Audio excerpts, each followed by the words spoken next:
Welcome to the Bob and Tom Show. The fabulous Haywood Banks there. Christy at the news desk today. There's Pat Godwin in the performance room. Hey, Chick. There's Josh Arnold. Hi, Chick. He's the I Hate Steven Singer sidekick chair. There's Ace Cosby. Howdy. Willie Griswold. Hello. Willie and Josh, both beautiful. Well, and Christy, beautiful in flannel. Yeah. Very nice. I've never been. Sorry. Is that what they call it in France? Flanelle. Flanelle with my Emile. Louis Vuitton. Emile Flanelle. I'm Chick, and here's Tom. Go get it, buddy. Go. John Christie. Nothing. I don't like it when you speak French. No, that's what it's called. It's called Louis Vuitton. That's the name of that. It's that song right now. It's got that in there. Have you heard that tune? So if you go over to France, What song? you go over to Francetown, okay? Francetown, yeah. And you're out on a park bench, and you say a local, a French man, hears you say Louis Vuitton. Does he come up to you and he says, "Oh my God, Monsieur, your accent is perfect. No. I tell you what, you are magnificent." What's that song right now? That's the first line of the song. Louis Vuitton. Are the little girls listening to it? Yeah, So it's like Dua Lipa or somebody, maybe? yeah, but it's not. It's the other gal she's very good. Sounds like a little braggadocio about what they're wearing or something, for sure. probably. Yeah. Did I hear that he's now the richest man in the world? Louis Vuitton guy? Oh, the guy that owns the company? Yeah. He owns almost all the big brands now. Okay. Yeah, I'm not sure who it is. Yeah, the what is that song? I Made You Look. I'll find it for you. They repaired I'm not. Girls aren't around anymore, so Well, I'm, I could have the Louis. Yeah, it's like the number one song in the world right now. on one of my favorite shows, The Repair Shop. They were repairing an ancient Louis Vuitton locker with a trunk. That's it. Oh, wow. Yeah, and if you tried to buy that today, it would probably be worth $100,000. I would think, something like that. Here you go. Listen, this should be it if I'm not mistaken. It's Meghan Trainor. I could have my Gucci on. You like Meghan Trainor? I could wear my Louis Vuitton. There you go. But even Right there. now, how did she say it? She didn't say it like you do. No, she did not. Vuitton. Well, that's She obviously said poetic Louis license. She's singing. Vuitton, like most people do. Louis Vuitton. Vuitton. Does Megan go on to suggest that she could be wearing those things, but opts not to? Yeah, She's a girl from... She's having her second baby. She announced She's it great. yesterday. What was her first song? I loved it. What was that? All about that bass. All about that God, bass. yes. How Love could we that. forget? It's all about that bass. Big booty. That's of course. It's all about that bass, big booty. Wasn't it what it was? No trouble. No trouble. Yeah. Oh. But it is about her ass. Okay, here we go. I could have my Gucci on. I could wear my Louis Vuitton. There you go. But even There you go. We Got didn't. everything you like. Good voice. No, we didn't. full of Oh, you wanna hear the real rest of it? musicians playing those instruments in the background. Do you want to hear this? nothing on that I made Okay. you look. I made you look. Yeah, my little girls play that song. Yeah, I haven't. constantly. I've not heard that. So, That's perfect for... Yeah, the only reason I know about that is my sister has been living in Europe for 50 years, and that's the kind of luggage that she always had. So, Wow. it's just there's only a dumb reason I know about that. It's very nice. Apparently, very nice stuff. I don't personally own any, but You bought a lot. hey, shut up. would You have some, Christy? Is it good stuff? I have a purse. That's it. Oh, okay. Yeah. Oh, Christy's in trouble Why? because something you said in the air yesterday. What'd I say? Well, maybe it was. I think that's when I found out I like looking at women. Yeah, that? Oh no, that was nothing compared to this one. I got a letter about this one. Oh. Dear Bob and Tom Show, writes Carol. Carol has a really cool last name. I don't want to say what it is. Oh, Carol. Chuck Berry. That's a great song. Subject: dripping gas pump handle. That was Jessica. That was Jessica Alsman. I didn't do anything. I had no I'm idea. so sorry. You know I know better than that. What's the point? Well, the point is, she thought that Christy said, "quote I let it drip before I pull it out." No. I didn't say that. Oh, you don't? She was referring to. We were talking about the two states where you can't pump your own gas for reasons that are inexplicable to anyone that's sane.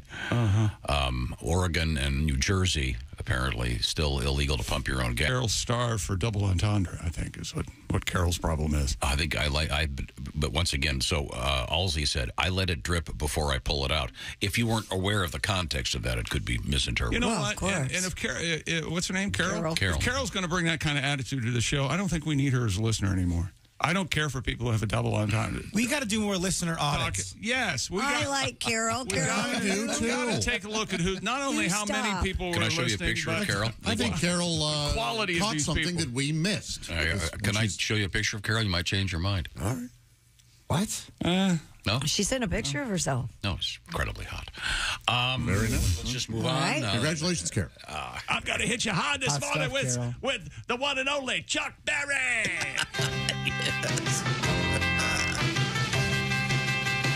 Oh, Carol, don't let us steal your heart away. Oh, it doesn't matter. Nobody ever done anything like this. Except Chuck Berry. He invented it. In every other song he did. That's right. He invented it. Trust me, I love Chuck Berry, but not a ton of range. But remember, Elvis is the king of rock and roll. In the ghetto. Or Oh, Carol. What do you think? Never mind, Josh. I see where you're headed today. It's fine. Okay. Oh, my gosh. It's fine. Coming up, we have this in the news. Oh, God. Well, that's not Chuck Berry. The greatest garage band. Louis Vuitton. Oh, that's a nice person.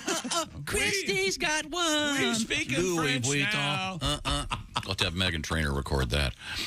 Dear Tom, specifically, as a truck driver, I was explaining to a friend of mine about thawing your windshield. You put your visors down so that it recirculates the heat from your defroster. Well, that's amazing. I Never even thought about that. I called it the defrogger. I don't know why. I love that, though. But it comes up and then hits and well, this guy continues. As I was explaining it to my friend, I could not remember the name of that sun visor. I could not remember the name of a sun visor, Sure. is what he said. Right. So I just looked at him and said, you know, the sun blinding blocker things, which has Tom written all over it. Now, does he mean the one for your car or the one for your head like this? No, the car. The car. The one that flips down on the windshield. Does the, that Why would visor- you wear a hat to make your defroster work better? See, that's Because you what could wave said. it. Just trying to help here.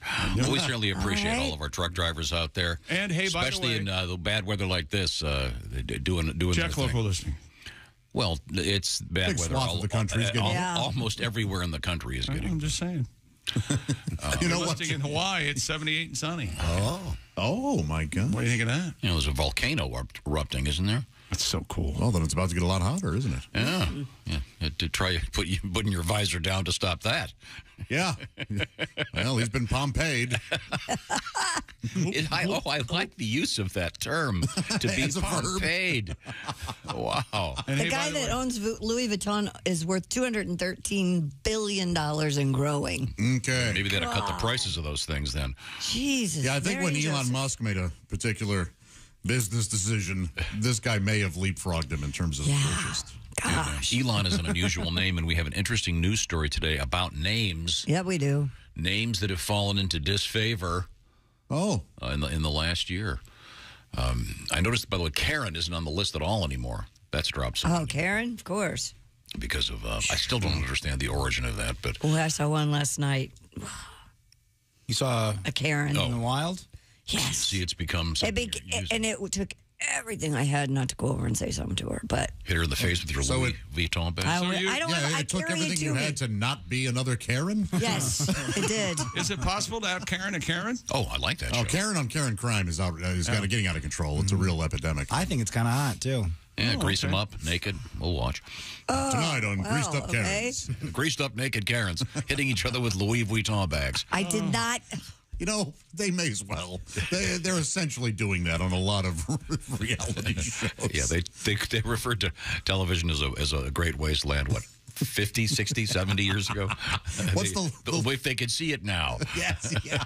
What's the latest one, Ace? MILFs and their sons? That show Milk is Manor.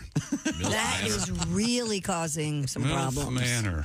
Well, it would really cause problems if it was reversed. Well, no, it's still I'm sorry. causing Oh, you're right. problems. Explain the premise to me, please. Women in their 40s and 50s, 60s are dating younger men. Right. In their They're dating 20s and 30s. Men of young men who are the sons of the other women. And they were blindfolded and they were rubbing the shoulders of these guys, chests of these guys, shirtless. They didn't know who they could have been rubbing their own son. They don't know. Well, actually, they did because they had to rub everybody. I know. I was trying to be nice. Okay. Let's do this. This year, they're rubbing their chests. Next year, they go south. Welcome to Go Down MILF, the new quality television. On the Learning Channel. Even more disgusting. TLC, yeah. What I don't know. Take away their license. Make them rename the thing. Right now, if you'd been listening to this show. Hang on to address the monster that I've created. Yes, rabbit, rabbit, rabbit. First day of the month. We say that to ward off evil spirits. Okay, thank you very much. Right now, if you'd been listening or earlier, you would have heard our exciting discussion with Raycon earbuds, because they're the best earbuds. One of the cool things about the Raycons, and I'm not sure if I've ever explained this very carefully, but there's a noise reduction switch on these babies so that, say you're on an airplane, you can really enjoy what you're listening to and not hear the There's also the awareness mode where you can also hear what's going on next to you if you want to. The Raycons are the best. How did I find out about them? It was Mr. Chick McGee. Can you imagine listening to Chuck Berry and your Raycons? Of course you can. Oh, Carol. Let me talk to you with your ears on. And Raycon's everyday earbuds look, feel, and sound better than ever. The optimized gel tips fit every ear ever made. 8 hours of playtime, 32 hours of battery life. And go to buyraycon.com/Tom right now. Get 15% off your Raycon order. That's buyraycon.com/Tom. 15% off your Raycon purchase. Remember, that's buyraycon.com/Tom. They're the best, and they cost half as much. Check out Raycons. Tell them the Bob and Tom Show sent you. When we come back, we got a lot of stuff going on. Some very interesting stuff in the NFL. We have interesting things in the world of names, and 2 legit stories on the International Newswire about onions, of all things, and a fire station on fire. This is the Bob and Tom Show. Essential Morning Radio. All day and all night. Really? No, seriously. Really? Bob and Tom 24/7. 24/7. Thanks so much for joining us here this morning on a Wednesday. It is February the 1st, and Chick McGee, the rabbit, keeping the evil spirits away as we roll into February. Man, January went by quickly, didn't it? Thanks so much for joining us here on the Bob and Tom Show. It's going to be a great day. So glad you could be here with us. And we'll have more from the sports desk with that man, Chick McGee, getting ready for Super Bowl 57, just a few weeks away. Well, I guess now 12 days away since it's February 1st and the Super Bowl on February 12th. Kostaki Economopoulos and Willie Griswold will be heading out there to Phoenix, I guess Glendale, Arizona, technically, to cover the Super Bowl. We'll have all of it for you right here on Bob and Tom 24/7. Good morning. I'm Mark Allison with a look at things you may have missed. Hard rock legend Ozzy Osbourne has announced the cancellation of his 2023 tour dates in the UK and continental Europe. Osbourne issued a statement early Wednesday saying damage to his spine suffered in an accident 4 years ago will prevent him from touring.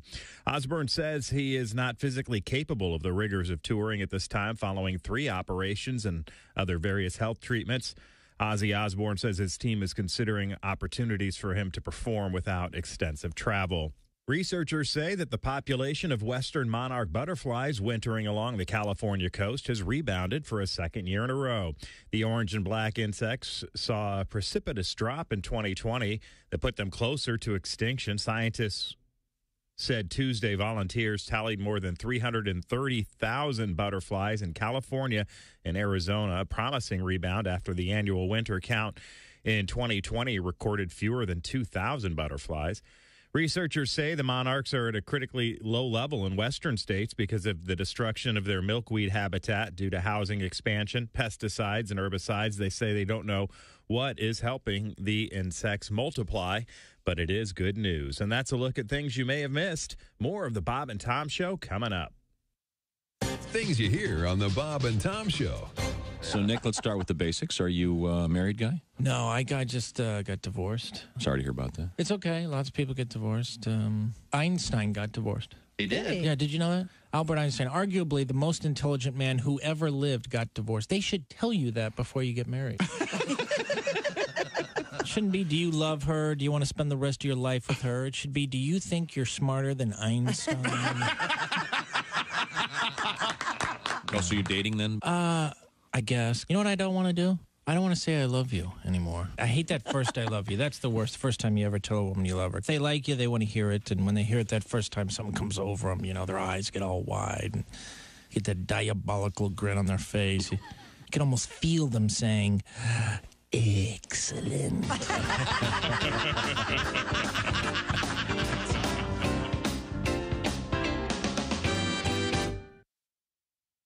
Ladies and gentlemen, Bob and Tom. Well, I tell you guys are making fun that sex toys have been gently used or come from scratch and dent stores. My mom Phyllis has a whole toy chest full of buzzers, and I bet you $12 they've all had previous owners.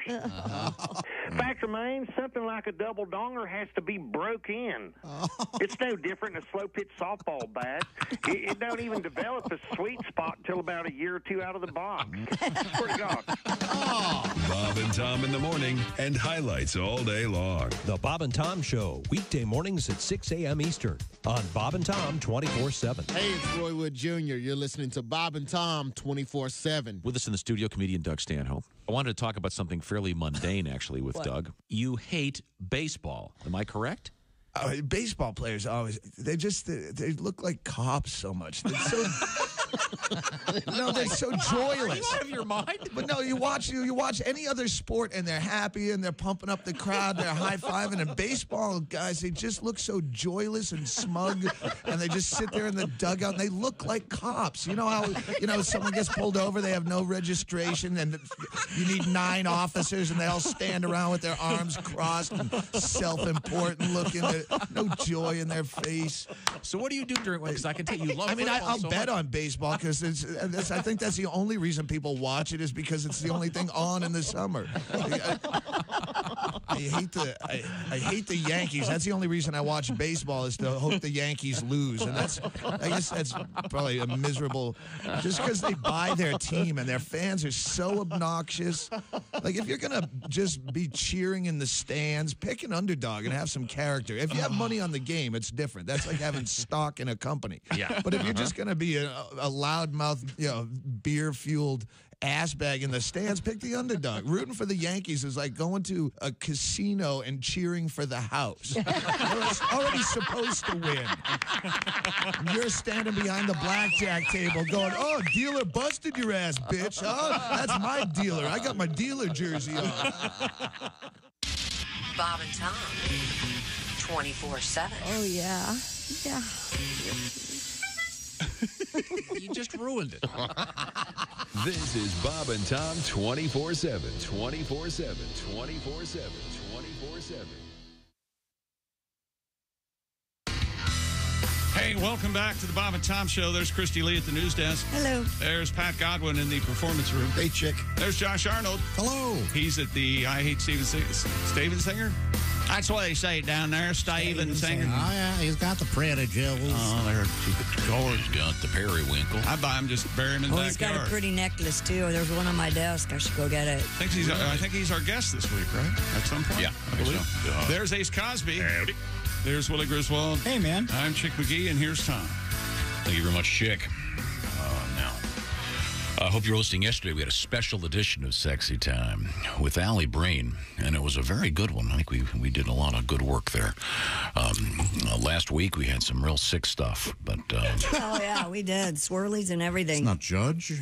Judge? Yeah, I'm going to judge, okay? That's the problem with too many people. They're afraid to be judgmental. Oh, yeah. When you get a letter from a guy or this poor woman whose boyfriend likes to shove her face in a swirling toilet during intimate activities. Yeah, he does. I have a problem with that. You know what? I won't knock it till I try it. Okay, well, when you get E. coli poisoning, among other things, not to He mention. won't get it. She will. No, I want to be swirly.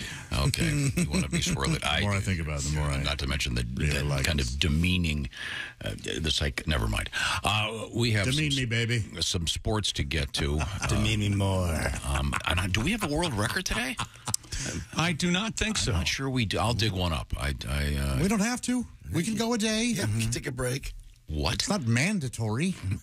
In some twisted way, I disagree. I think we need a world record. There are people who count on this show for water cooler talk. They're still talking about the guy with the world record unicycle. I don't think they are. But okay. I think we should play a song from someone who rides a unicycle. Who? Okay. Kostaki? Who rides a unicycle? Sean Morey. Oh, he does? Yeah. Really? Oh, we lost Chick this morning. No clue why. No clue what anyone did. That's a great. That's a great. Hey, Pat, you got any new coaches in the NFL music over there? New coaches? New coaches? No. Denver Broncos have many. Lay it on us. I got a song. Had guests. Do you? Oh, all right, go ahead. I want a new coach. Oh, there you go. One that will help us win. Yeah. Oh, you're on a roll. Not one Make that'll make Russell us... Wilson not blow this year. Yeah, I think he took the wrong team, but we're talking about the Broncos have hired Sean Payton as their next head football coach. And the Broncos have to send a first-round pick, number 29 overall in this year's draft, to the Saints, along with a future second-rounder. I see. Denver also receives a third-round pick in the trade. Payton remained under contract with the Saints. That's why they have to give New Orleans compensation. The 59-year-old Payton went 152-89 in 15 seasons with the Saints, 9-8 in the playoffs, including a Super Bowl win. You know, there are many cities in our great country. Sure. None, apparently, have made an omelet quite like Denver. Oh, you're right. I know. There's not the Chicago omelet. There's That's right. not the Nashville omelet. Denver went, well, here's ours. And then all the other cities went, you nailed it. Yeah. Okay, if you go down the list of cities, you've got New York strip, right? Chicago style Pizza. Buffalo wings. Buffalo. This isn't our Philly cheesesteak. Very good, Pat. Yeah. New England clam chowder. Oh, yeah. Right. And Manhattan clam chowder. Josh, where do you fall on the Western omelet? It's similar to a Denver omelet. It is. But it doesn't have I think it has to be a specific city, right? Well, I think the whole West claimed that one, and that's quite the feat as well. Then you can't count New England clam chowder. What about American cheese? No, that's a country. You got the California roll. That's a state, Ace. Which leads me to a question. Oh, God. Because we have another story coming up about the Houston Texans. That's a state. Now, the Houston Texans, no fun. As a football team name, I think for some reason that's valid. But I don't think it would be valid to have, say, the Los Angeles Californians. Why? It doesn't work. Why not? Because I think a Texan has there's a certain sort of image one has. What about the Ohio Buckeyes as your next National Football League team? Mm-hmm.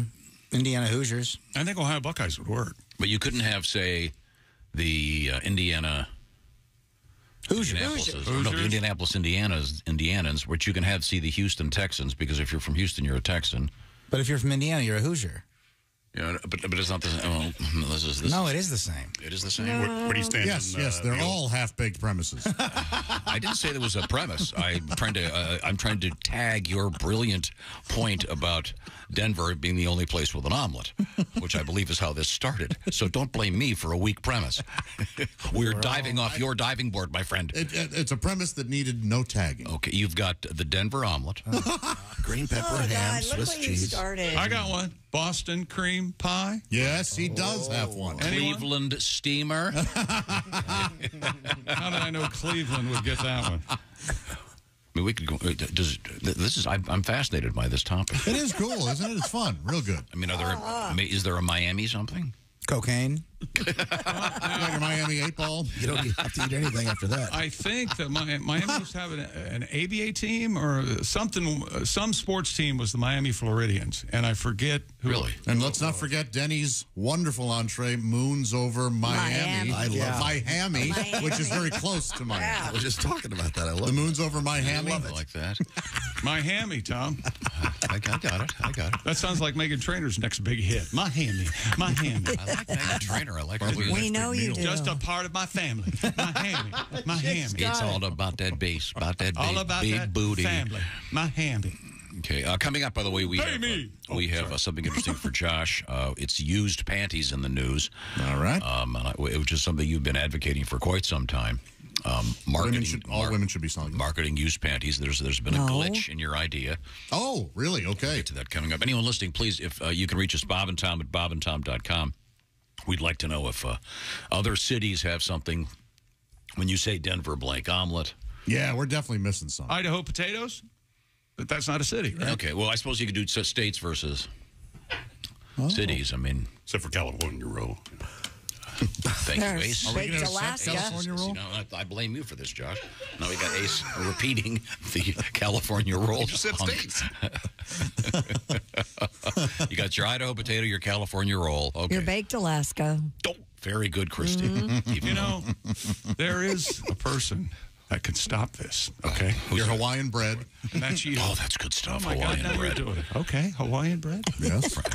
What about the North Dakota Bless you. fart ripper? Remember that? Oh, man, that's good. It's, what is it, chili? Chili. Chorizo. And, a lot of spices, I think. A couple of fried eggs. What's the? I get the Cuban breakfast all the time. Oh, I love that. That's a nation. Now you're talking maybe French toast. French fries. French I fries. cannot believe you're having that communist breakfast after all you stood for when I grew up. You're over there getting Fidel's favorite breakfast. No, these are some of the greatest Americans in this country are the folks that arrived here from Cuba, Cuban Americans. You lived in Miami for a long time, though. You ever go down to that little Cuba and get that coffee thing? Oh, my God. He is down the road. They have Cuba. They have I was coffee. 6 when I lived in Miami. You thought I was going to Little Cuba getting coffee? Can I have coffee? Your sister Hart is 6. Your sister Hart is 6 years old now. When we go to Starbucks, she gets coffee. Hey, Dad. I blame Can I buy myself. you some cigars? You're letting a 6-year-old drink coffee. She gets lattes. There's milk in there. That is bad. Boy, oh, boy. Well, and the weirdest thing is, Little Havana. she hasn't slept since Tuesday, but I don't think it's the caffeine. Yeah, See, what else goes better than one of her cigarettes? With one of her cigarettes in Nothing's better than a Cuban Batito milkshake. God. Daddy. Oh, yeah. Don't let your kid have coffee, you dope. Jesus, Tom. At least decaf. She did 3 How Legos else am I last going to night. get her to let me stop and grab another coffee? Didn't you have like 6 Red Bulls and 4 cups of coffee here one morning, Willie? When I would go to school after I came to work, minimum, I'm 3 Dr. Peppers deep. I was rolling in the soda. I was going to school first period. My teachers hated me for good reason. And then 10:30 a.m., I crash. Yeah. We should explain that my boys all came here Before school, before school, and then Jimbo would drive him into school. It's the only reason Sam ever did really well in school because he was stuck here for 3 hours. He had to do homework. Oh. Then he'd play video games all night. We have a sportscast we're sort of in the middle of. I'm sorry. So Sean Payton is going to be the head coach, right? And didn't the San Francisco? I don't think he picked wisely. The Broncos didn't they have the worst offense in the NFL? Yeah. And Russell Wilson went in the tank the whole year. It was a magnificent failure. But apparently he thinks he can fix Russell Wilson. So, I mean, he kind of sort of has the same dimensions as Drew Brees. But I think that's a similarity ends there. I think there's something else wrong with Russell Wilson. But what do I know? I have a question. Yeah. So you can involve. Coaches can be involved in things that involve trading for draft choices. Yes, some compensation if the coach is still under. Could they do the same thing for announcers? Oh, that'd be cool. I don't think so. Well, because I mean, what? Wouldn't that be great? Not only did they take the former New Orleans coach, they took Tony Romo. They took the play-by-play announcer. He's considered one of the great homers.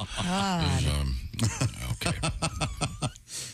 Well, good luck to him. It'll be fun. There's another big change in the NFL? There might be. Maybe I'll tell you.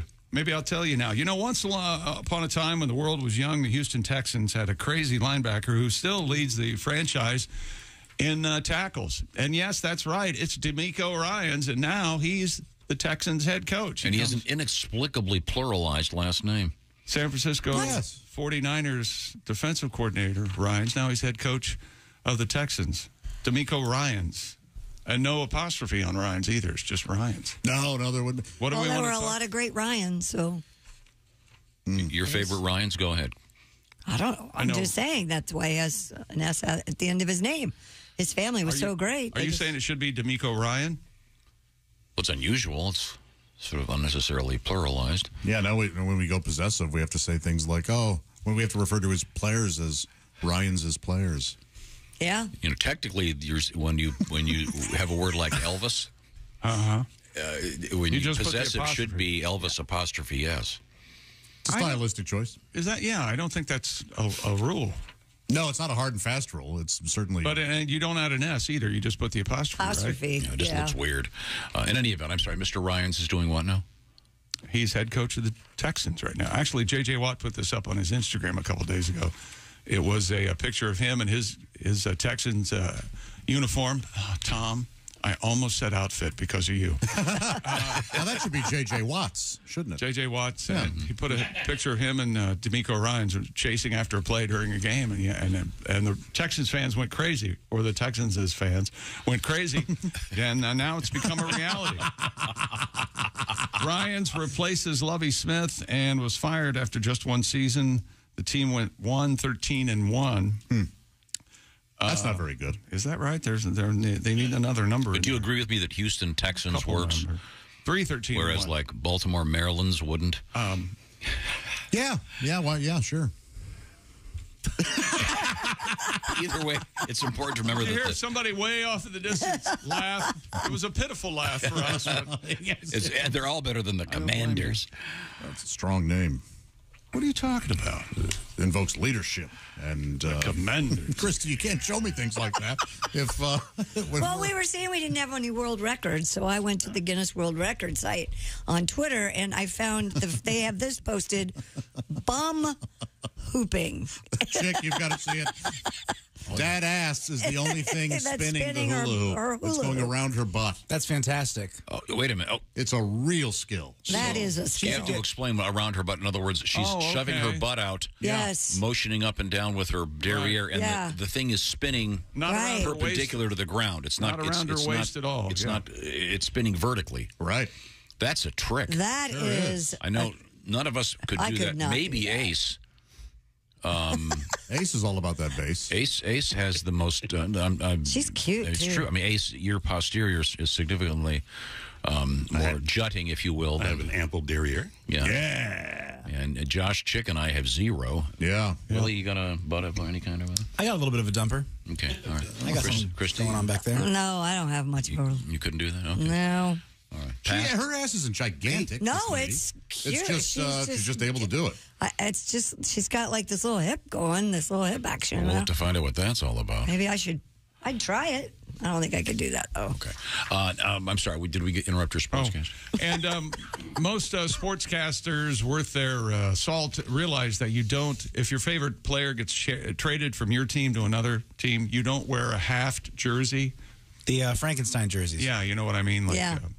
When Peyton Manning got traded to the Broncos, there are people that wear a Colts jersey cut in half, sewed to a Broncos jersey. Which is an expensive thing. That is a no-go. You can't do that. What if you're the mother of the guys who are playing in the Super Bowl? Exactly the point I'm getting to. Thank you, Christy. Donna Kelsey is going to pull out her custom jersey. That's right. And instead of the standard, you cut down the middle of the jersey from the chest. Right. Yeah.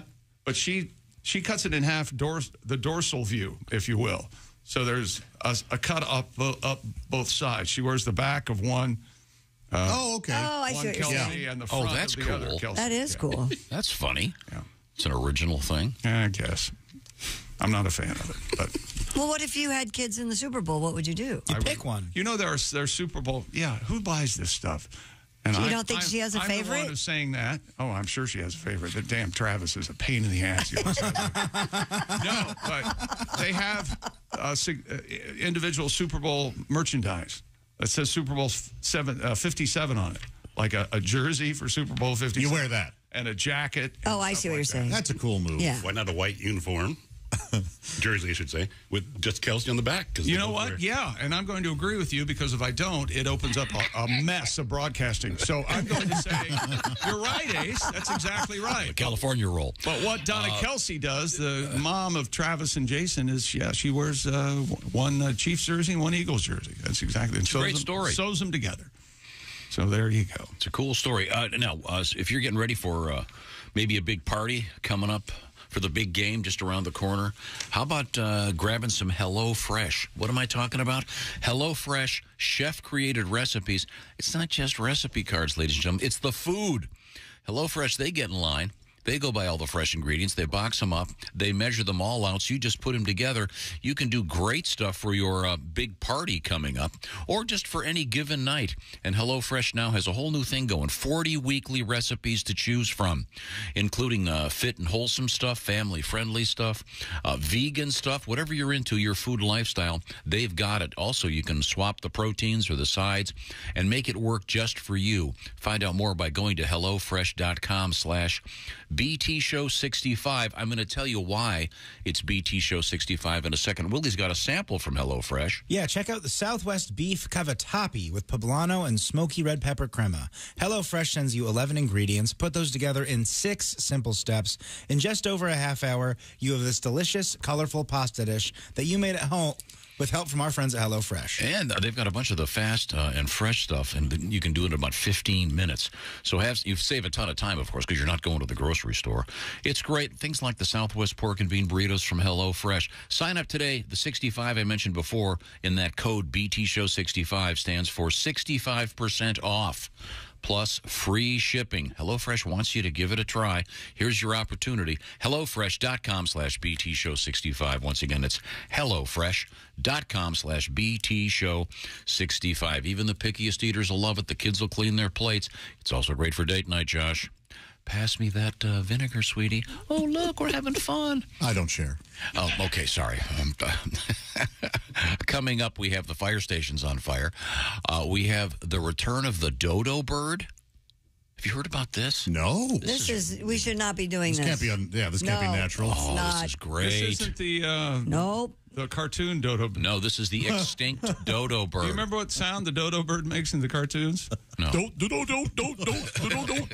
Makes sense. Yeah. Also, coming up, don't give your 6-year-old your Grubhub stuff. We'll find out what happens with that. This is the Bob and Tom Show. This NFL season, every Westwood One NFL broadcast streams live for free.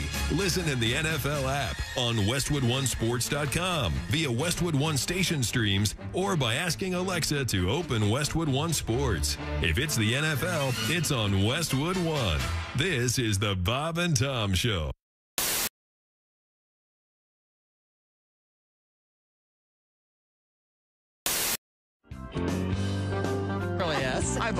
So Dan, you're getting divorced. I know. Yeah. But I mean, really, even on like careers, I mean, it is tough, on the road. But we're just so different too. Like, comedy, and she is an electrical engineer. Very, very different worlds. Okay. Wow. And I probably should have listened more too, because I realized after her doing that for 9 years, the only thing I know about her job is that it has to do with electricity and engineering, and that's it.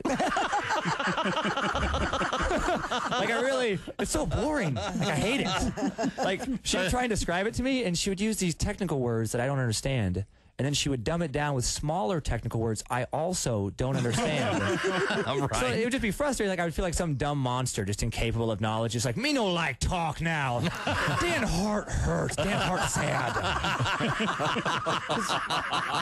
I mean, seriously, the things she would say.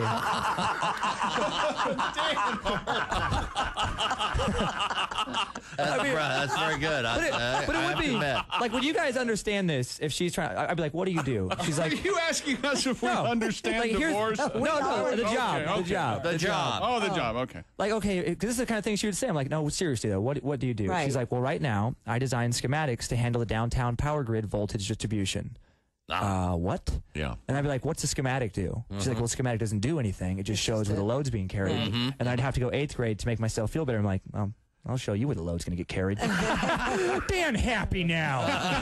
Dan Hart is fun again. She'd be like, Dan, I'm serious. Dan got big load. Yeah. Well, Dan been on road. The problem was it was so dry. I knew I'd have to work so hard, and then in the end, it would just suck anyway. It would just be something boring I wouldn't care about. Right. Sometimes I'd want to just say, look, just stop talking. Do you or do you not build robots? No? Yeah. Then why are we talking? Right.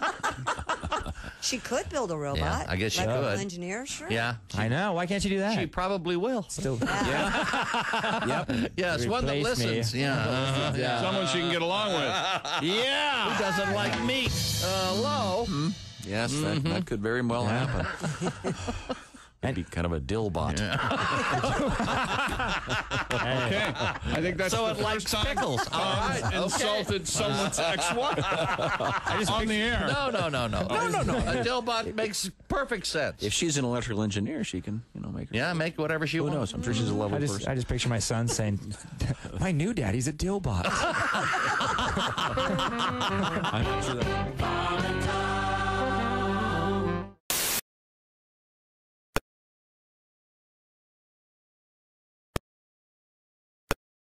Iowa, and Kostaki Economopoulos, who joined us on the show yesterday, talking about the National Football League. He's going to be at Yellow and Company in Mahomet, Illinois, Tuesday, February 17th, then Wednesday, February 18th, Kostaki at the Strand Theater in Shelbyville, Indiana. Great theater. That's going to be a lot of fun as well. And Donnie Baker back out on the road as well, Friday, February 17th at the Roxy Theater in Williamsport, Lock Haven, Pennsylvania, and then Saturday, February 18th, Donnie Baker at Arts Altoona Center in Altoona, Pennsylvania. So a couple of chances to see some live comedy right around the corner.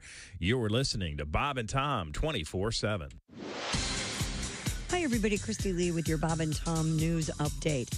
Authorities in Western Australia have recovered a tiny but dangerous radioactive capsule we told about yesterday that fell off a truck while being transported along an 870-mile highway last month.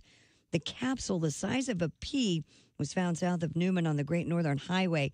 It was detected by a search vehicle traveling 43 miles per hour with specialized equipment that picked up radiation emitting from the capsule. Portable search equipment was then used to locate it 6.5 feet from the side of the road. Search crews had spent 6 days scouring the entire length of the highway, literally like finding a needle in a haystack. Inflation cooling parts of the economy appear to be weakening, but Chair Jerome Powell is likely today to underscore that the Federal Reserve's primary focus remains the need to fight surging prices with still higher interest rates. With markets anticipating the Fed will stop raising rates soon, possibly even cutting them later this year, Powell says he needs to push back against that optimism. His tough message will likely emerge at a news conference after the policy committee announces its latest action. They're set to raise their benchmark rate by a quarter point to its highest level in about 15 years. And 2 monkeys taken from the Dallas Zoo were found Tuesday in a nearby abandoned home after a mysterious disappearance the day before. No arrests have been made. Dallas police found the 2 emperor tamarin monkeys after getting a tip. They went to the empty home in Lancaster, just south of Dallas, and found the monkeys safe in a closet. They have been returned to the zoo. It's the latest in a string of odd events at the Dallas Zoo, including other cut fences, the escape of a small leopard, and the suspicious death of an endangered vulture. And that's your news. I'm Christy Lee. More of the Bob and Tom Show on the way. Hey, Shooter, it's Kenny Tarmac. Hey, we just landed. I'm an ORD, just got in from TPA through ATL. And hey, guess what else just landed? The Bob and Tom app. I know. Now, thanks to the Bob and Tom app, even if I have to go all the way from Foxtrot 20 down to Alpha 4, I can still listen live, see their videos, find an affiliate station, use the alarm, and even send a message. This is Kenny Tarmac signing off and reminding you, everything I touch turns to sold. Hey, don't say we didn't warn you. There's laughter ahead. You guys want to grab lunch? We can't go anymore. Holy That's cow. a good day's work, everybody. This is Bob and Tom 24/7. Are odors in your home a constant problem? Do you live with a smoker, have pets, or simply have annoying kitchen cooking odors that just won't go away? Do you ever hear comments like this? Gee, Janet, I never thought of fertilizing houseplants with cow dung. Or has a house guest ever said, Great room freshener, Bill. What do you call it? Early American locker room? You've tried carpet deodorizers, spray mist, incense, stick-up fragrance dispensers, and even plug-in devices that temporarily mask the smells in your home. Nothing seems to work. That's why home... Hey, welcome back to the Bob and Tom Show. Rabbit. There's Christy Lee at the news desk. Hey, Chick. There's Pat Godwin in the performance room. Hello, Chick. There's Josh Arnold at the I Hate Steven Singer sidekick chair. Hey, man. There's Ace Cosby. Hey. Willie Griswold. Morning. I'm Chick McGee, and here's Tom Griswold. Quick update. on? We were kind of joking around. I was attempting to. We were talking about this some recent NFL football trades, and it's kind of cool. The Sean Payton deal involves a coach moving to a new team, and part of the deal is some draft choices are involved, which is interesting that both a coach and a player can be part of a trade situation. I jokingly said, I wonder if they'd ever consider trading the announcer. Yeah. Get one of those, because there's so many great play-by-play announcers, and some are just so terrific. You think it might be cool to trade for them. There has been that situation in real life. Battle Creek, Michigan, Jody is kind enough to write us. I wanted to inform you a broadcaster has been traded. Detroit Tigers legendary announcer Ernie Harwell holds the distinction of being the only announcer ever traded for a player. In 1948, he was traded from the Atlanta Crackers to the Brooklyn Dodgers for minor league catcher Cliff Dapper. That's amazing. Man. Great story. First of all, those names are all terrific. Sure. Cliff Dapper, the Atlanta Crackers. Don't think you'd see that today. What do you think, Ace? Do you know that Ace had dinner with Uncle Cracker today? That's very exciting. I heard about that today. Quite exciting. Yeah. Follow me. Who's the most famous person you've ever had dinner with, Ace? Wow. David Coverdale. Okay, no, well, Gene Simmons. Yeah. Gene Simmons. Okay, I'm just asking. Let's. I bet Who's the most famous person you probably bought Gene's dinner, I'm guessing. You didn't get that wallet out. That's a fair question. I don't know. Mine would be George Steinbrenner. Wow, that's impressive. Well, he was at my table at a function, but he was sitting right next to me, so that would count, right? Josh, who's the most Absolutely famous counts. person you've had dinner with, Josh? Had dinner with, boy, probably a comedian. I'd have to think. It's not worth me trying to think while we're on the air. Yeah. So wait a second, you're taking my thing? I can't think and talk at the same time? No, I'm just saying. But by the way, your streak of asking unanswerable questions is intact. Thank you. Well done. Now, we are trying to find out foods that are named after cities, and we've come up with some pretty good ones. I mean, I'll say this. I'll say the city. You fill in. New York. Strip steak. Cheesecake. Oh, that'd be bad. Both good. Chicago. Deep dish pizza. Yeah. Buffalo. Wings. That's easy. And then when we get to states, Ace, thank you. California roll. Well, there's still plenty of cities. Philly cheesesteak, Denver omelet. Right. Texas toast. Boston cream pie. Yeah, well, yeah. They're all out there. Spanish fly. Oh. Pat, you and I had a regional meal one time. Remember that? The delightful dinner we had in Kentucky? We went down to Louisville, right? Yeah. And we had the hot brown supper in the city. Turkey, bacon, ham, it don't look pretty.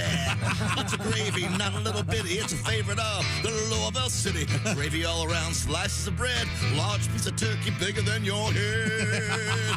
But at night your tummy aches. Lay down, that hot brown bakes. Come on, try to go all night. Squeeze those cheeks real tight. It's a bummer. It ain't pretty. After supper in the city. Louisville's hot brown supper in the city. Oh, that is great. Josh, do you remember we were in Lexington and me and you got a hot brown together? Yes. And I checked my phone. The Colts were playing, and I go, look at this. The Colts are up 20-3 against the Vikings. Oh, and it was the famous game where the Vikings came back and beat the Colts. Mm-hmm. And I would like to say that was sort of a nice metaphor for the hot brown, because in the first half, I had him, man. I was having the time of my life. And then I was back in the hotel watching the Colts lose. My tummy was rumbling. I had to get ready for showtime. I was sweating, doing nothing. Oof. Yikes. Oh, very interesting. So we'll see if we can come up with some more of these. I think we've got a bunch of them. This all started, of course, with the Denver omelet. Thank you very much, Josh. And oh, yeah, you're very welcome. Okay, happy to talk. Yes, thank you, Josh. Hello, Bob and Tom Show. Hey, man, it's Donnie Baker. Hey, Donnie. Donnie. Heard you guys talking about what famous foods named after different famous cities and stuff. You got any good ones? I can't think of any more.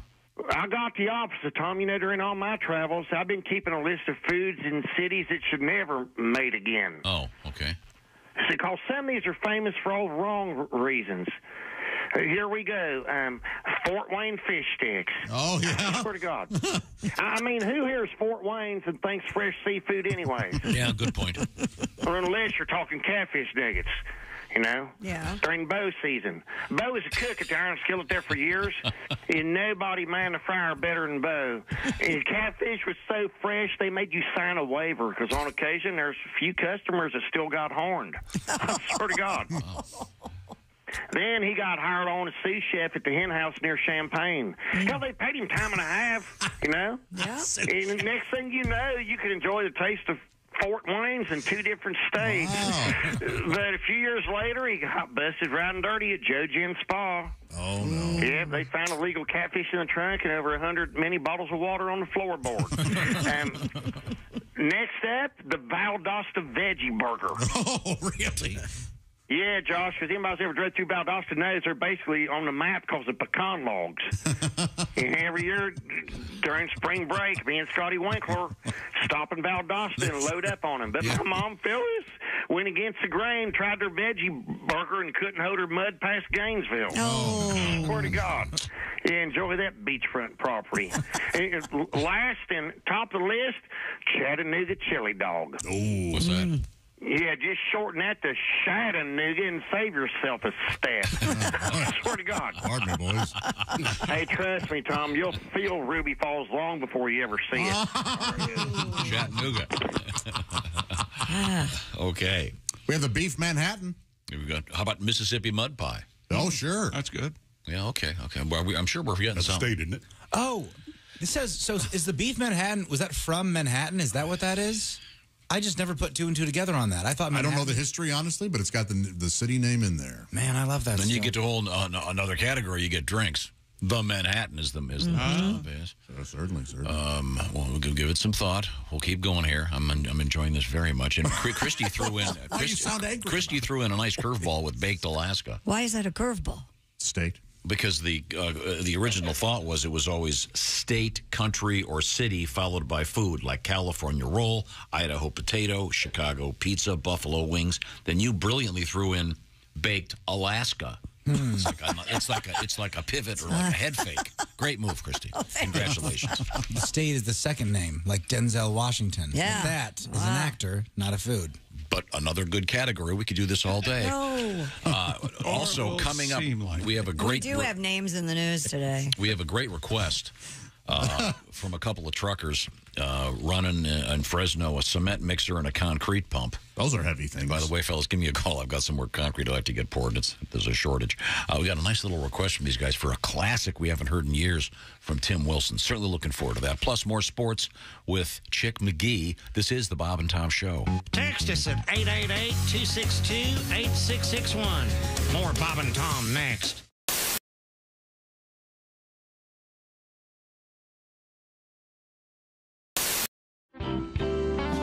This is one that I wrote, and we'd like to play it on your program. All right, go ahead for it.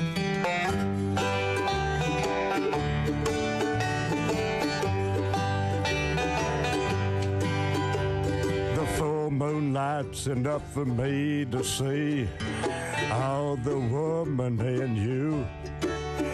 Got the wipers on with the heat on your feet. You're about to blow my fuse.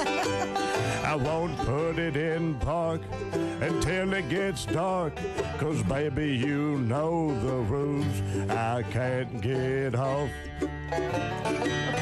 with the dome light on.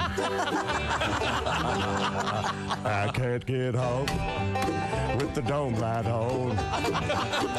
Shut the door, you stupid whore. They're playing our favorite song.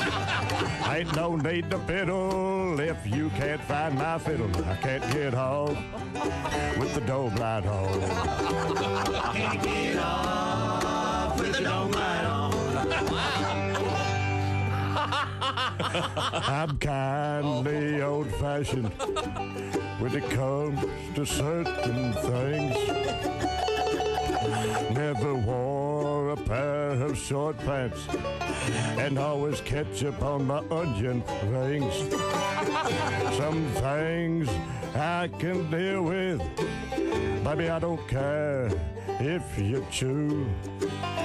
I even let you take your shoes off But there's one thing I just won't do.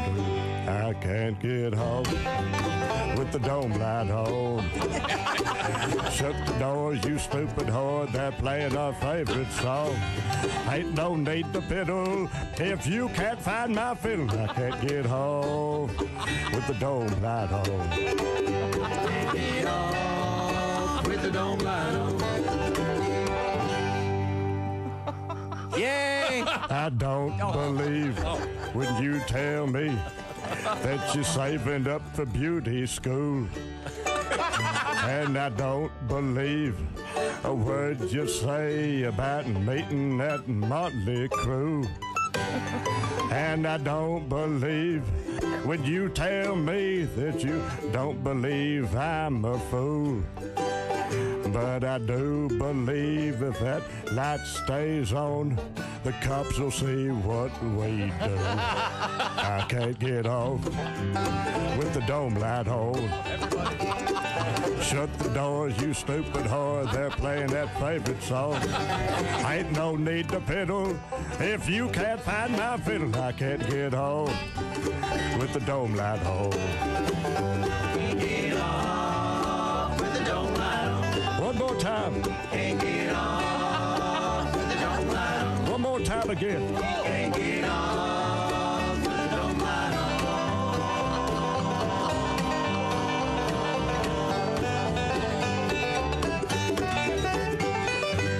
We're through playing now. All right. Hey.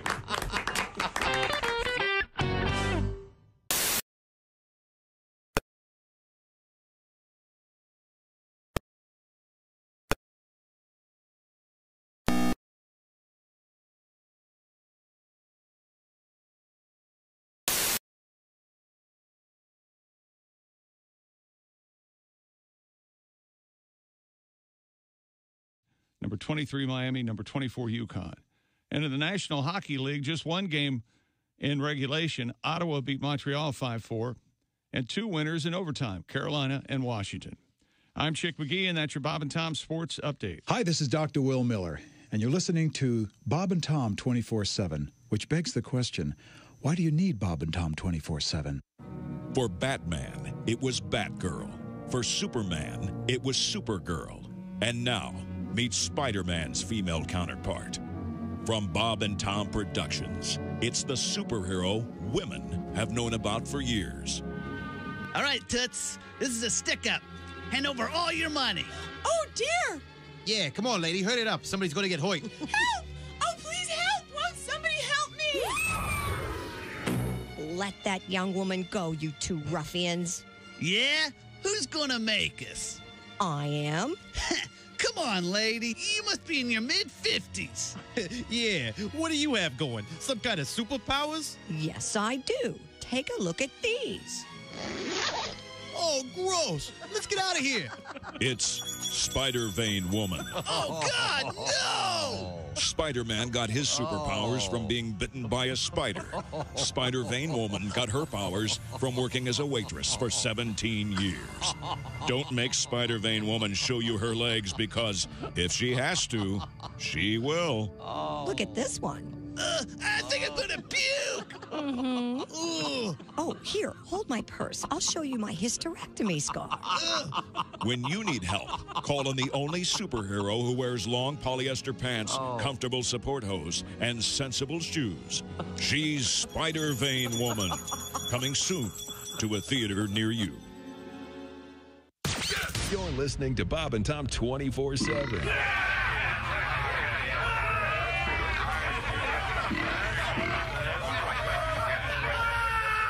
Essential Morning Radio.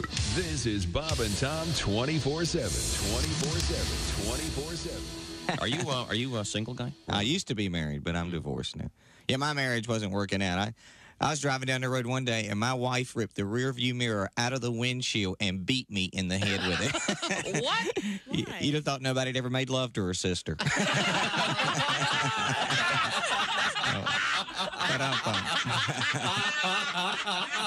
She was just as bad. Yeah. She used to brag, I can count the number of men I've been to bed with on one hand, and then she'd do it too. 5, 10, 15, 20, 25. You know you're too high when you're eating cereal naked and your girlfriend tells you to put some clothes on. You realize it's not your girlfriend, it's just a woman on a bus. That's how you know you're too high. Hey, don't say we didn't warn you. Oh, my God. There's laughter ahead. This is Bob. You, Dr. Lantern. Hello, welcome back to the Bob and Tom Show. Christy Lee's got something to say. Just a big, deep breath. There's Pat Godwin. Hello, Chick. Hey, there's Josh Arnold. With another city food I can't believe we forgot. And I got an island food. Josh at the I Hate Steven Singer sidekick chair. There's Ace Cosby. Hey. There's Willie Griswold. Key lime pie. I'm Chick McGee, and here's Tom Griswold. Is there a key lime? The Keys. Yeah, but okay. Is that not what it is? It's not Key West lime pie. Okay, well, you know what? I'm sorry, you guys. I'm so sorry I didn't play the Philly State game. Thank you for apologizing. We accept it. This all started with Sean Payton being traded to Denver. Spirit. And then, Josh, what did you announced? The premise was what? I said Denver came out with the omelet, and the other cities went, well, you guys nailed it. No reason for us to have one. But they have other foods, don't they? Yeah. But there are other cities that have their own thing. Is Cincinnati chili a valid? It's a style, isn't it? Yeah, I think so, yeah. But then you get kind of messy. Then it's, Kansas City-style barbecue, St. Louis-style barbecue. But when you got buffalo wings, Chicago pizza, Texas toast, Philly cheesesteak, baked Alaska, Mackinac fudge. Anyone? Oh, that's a thing? That's a thing? Mackinac Island. It's the fudge capital of the world. It's not a city. Really? It's an island. It's the city thing is going an island or state? Tom made it clear the rules have changed. Our areas. We can do countries. How about this one, Ace? Bermuda shorts. Okay. Now we're not even food. They are delicious. I got a letter here. Shark. Belgium waffle, London broil, German chocolate cake, Swedish meatballs, French toast. Listen to this. Our friend, that's very good. That's a great list, Willie. Jesse has written in a lovely story about how his dad, a semi-driver, had a list of stations, a paperclip to his sun visor of where he can listen to this show. And now Jesse himself drives a semi. He's got the Bob and Tom app, of course, but he says we forgot a very important food. What's that? Omaha steaks. Oh, yeah. Wow. That's very good. These are very good. Yes. Right, As you can see, that we're kind of doing this on the fly, so we have to, as they come in, we'll keep reading them. You never heard of Mackinac Island fudge? No, I haven't, but I'd love to try it. It's delightful. I've had Uranus fudge. And that's actually a city. Hey, Tom, I'm going to ask you this in hopes of helping you. Yes, sir. You know that we're all different people, Right. and we all haven't experienced the same things you have. But I'm trying to spread the wealth. Yeah, but some people might not even like fudge, let alone going to Michigan. Well, some people don't like pizza. Yes. And that's a very small number of people. It must be. Yeah, it has to be. I have a 10-year-old daughter that hates pizza. It's unbelievable. What? Yeah, That's fascinating. I've made a lot of failings as a father, but having a kid that doesn't like pizza is one of the bigger ones. Oh, she'll outgrow that. I hope so. She will. How about Maine lobster? Yeah. Well, yeah, sure. But Mackinac Island is associated with fudge. Mackinac Island, of course, in the Mackinac Straits, more or less between the upper and lower peninsulas of Michigan. The beautiful Thank you area. for the geography lesson. You're welcome. And one of the great bridges, of course, in the world, the Mackinac Bridge. But now, Chick, It's about time we start talking about the state of Michigan. Yeah. That's all I know. No, the point is here, Chick, that Largely ignored by the locals. The locals refer to the tourists as fudgies. That's how significant fudge is. Significant. Really? Fudge is important, isn't it? They call the if you live up there, you call the tourists fudgies. Yeah. Too much sugar in fudge. Get out of here, you fuzzy. What the hell's wrong with you, Christy? It's not too much sugar in anything. Yeah, there is. If the same guy told you they're called fudgies as I sort of only half believe that guy about everything. So Haywood told you that, right? No, I They're lived all up there. I know. Everyone referred to them as fudgies. Everyone. Okay. Did people view you as a fudgy, or did they let you in as an insider? I mean, that's a very good question. Was there a hazing ritual? Yeah, I'm not sure. Well, how you many, did live there for a while, I well, I'm guess. not sure how many years it requires before you're. I just wanted you honorary Michigander. They called him Vanilla Fudgy. I just imagine it's like a yuppie gang, and they're kicking you in, but they're wearing Sperry's. I got a topsider upside the head. The bad guys wear topsiders with iron toes. I got a trucker request here, chick. Speaking of truckers, this is a really good one. These two guys are I love this Fresno. Yeah. And they you don't come here for driving the truck, do you? Is that how that ends? Let's see now. We're second generation listeners. I drive a truck with a concrete pump, and my brother drives one with a cement mixer. I drive a truck with a concrete pump. And I drive one with a cement mixer. Here we go. We're both huge Deadheads. We love it when Tom displays his heady references to the Grateful Dead. Would you please play Acid Country from Tim Wilson? Sure. This is from Adam in Fresno. This is a really interesting song from Tim. It's about kind of combining two genres of music, so-called acid rock and country music. So this is just a true classic from Tim. Mama made us listen to Pink Floyd and Floyd Kramer. We had 3 square meals of mushrooms and cornbread. Mama's kitchen smelled a lot like incense and cathead biscuits. We'd watch Porter and Dolly and then throw on the Grateful Dead. Born and raised on acid country, eating turnip greens and a handful of Nebutol. Yeah, Daddy couldn't take it, he had to go. You can't play Hendrix on a banjo. Mama walked the floor and laid another brick in the wall. Our heroes were Roy Acuff and Abby Hoffman. We grew up outside of Woodstock, Tennessee, listening to Farron Young and a side of Inagata DeVita. Mama made a well-rounded outcast out of me. Born and raised on acid country, eating cold ham hocks and a handful of Placidil. Yeah, Daddy couldn't take it, he had to go playing Alice Cooper on a dobro, wearing leather hip huggers, working in the cotton mill. Everybody, and if you don't eat your meat, you can't have any pudding. And son, you're walking on the fighting side of me. Yeah, excuse me while I kiss the sky. I shot a man in Reno just to watch him die. And Chet Atkins playing the guitar on the MTV. Born and raised on acid country, making smoke on water sound a lot like Uncle Pen. That's a bluegrass song. Yeah, and Daddy couldn't take it, he had to go. You can't mix Deep Purple and Bill Monroe. Roll, roll, roll, hit it.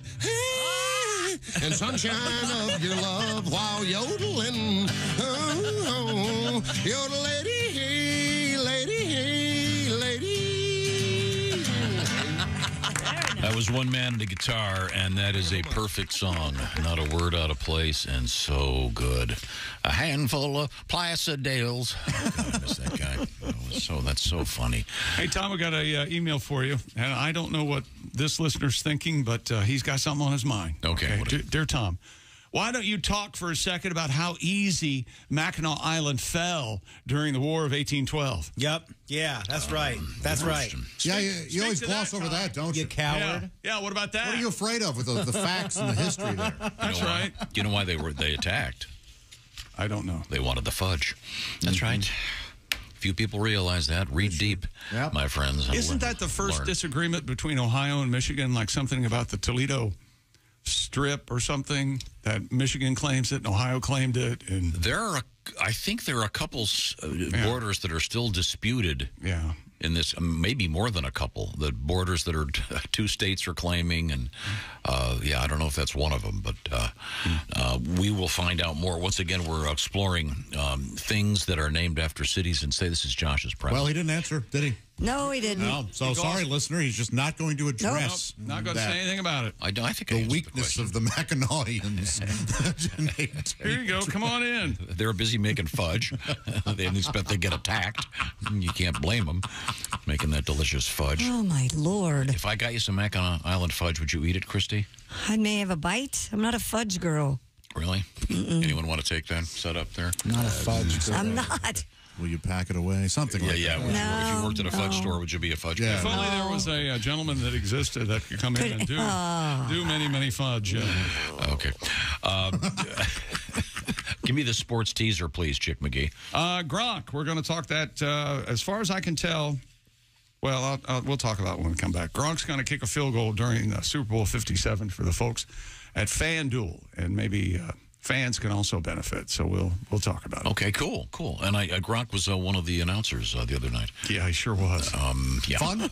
Yeah, he looked kind of nervous, but he'll get used to it. Yeah, a lot of big words. I think one network should come out and like put 30 people at a desk to talk about the game coming up. That's what I think. It would be hilarious.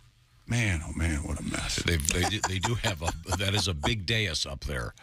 I completely concurred. How far away are we from having multiple play-by-plays? I mean, we've talked a long time about how the Peyton Manning, Eli Manning thing is a really smart idea. That's stretching out to other sports too. Like there's a college basketball one where they watch. Bill Walton has one that he talks during the. It has gotten out of control, hasn't it?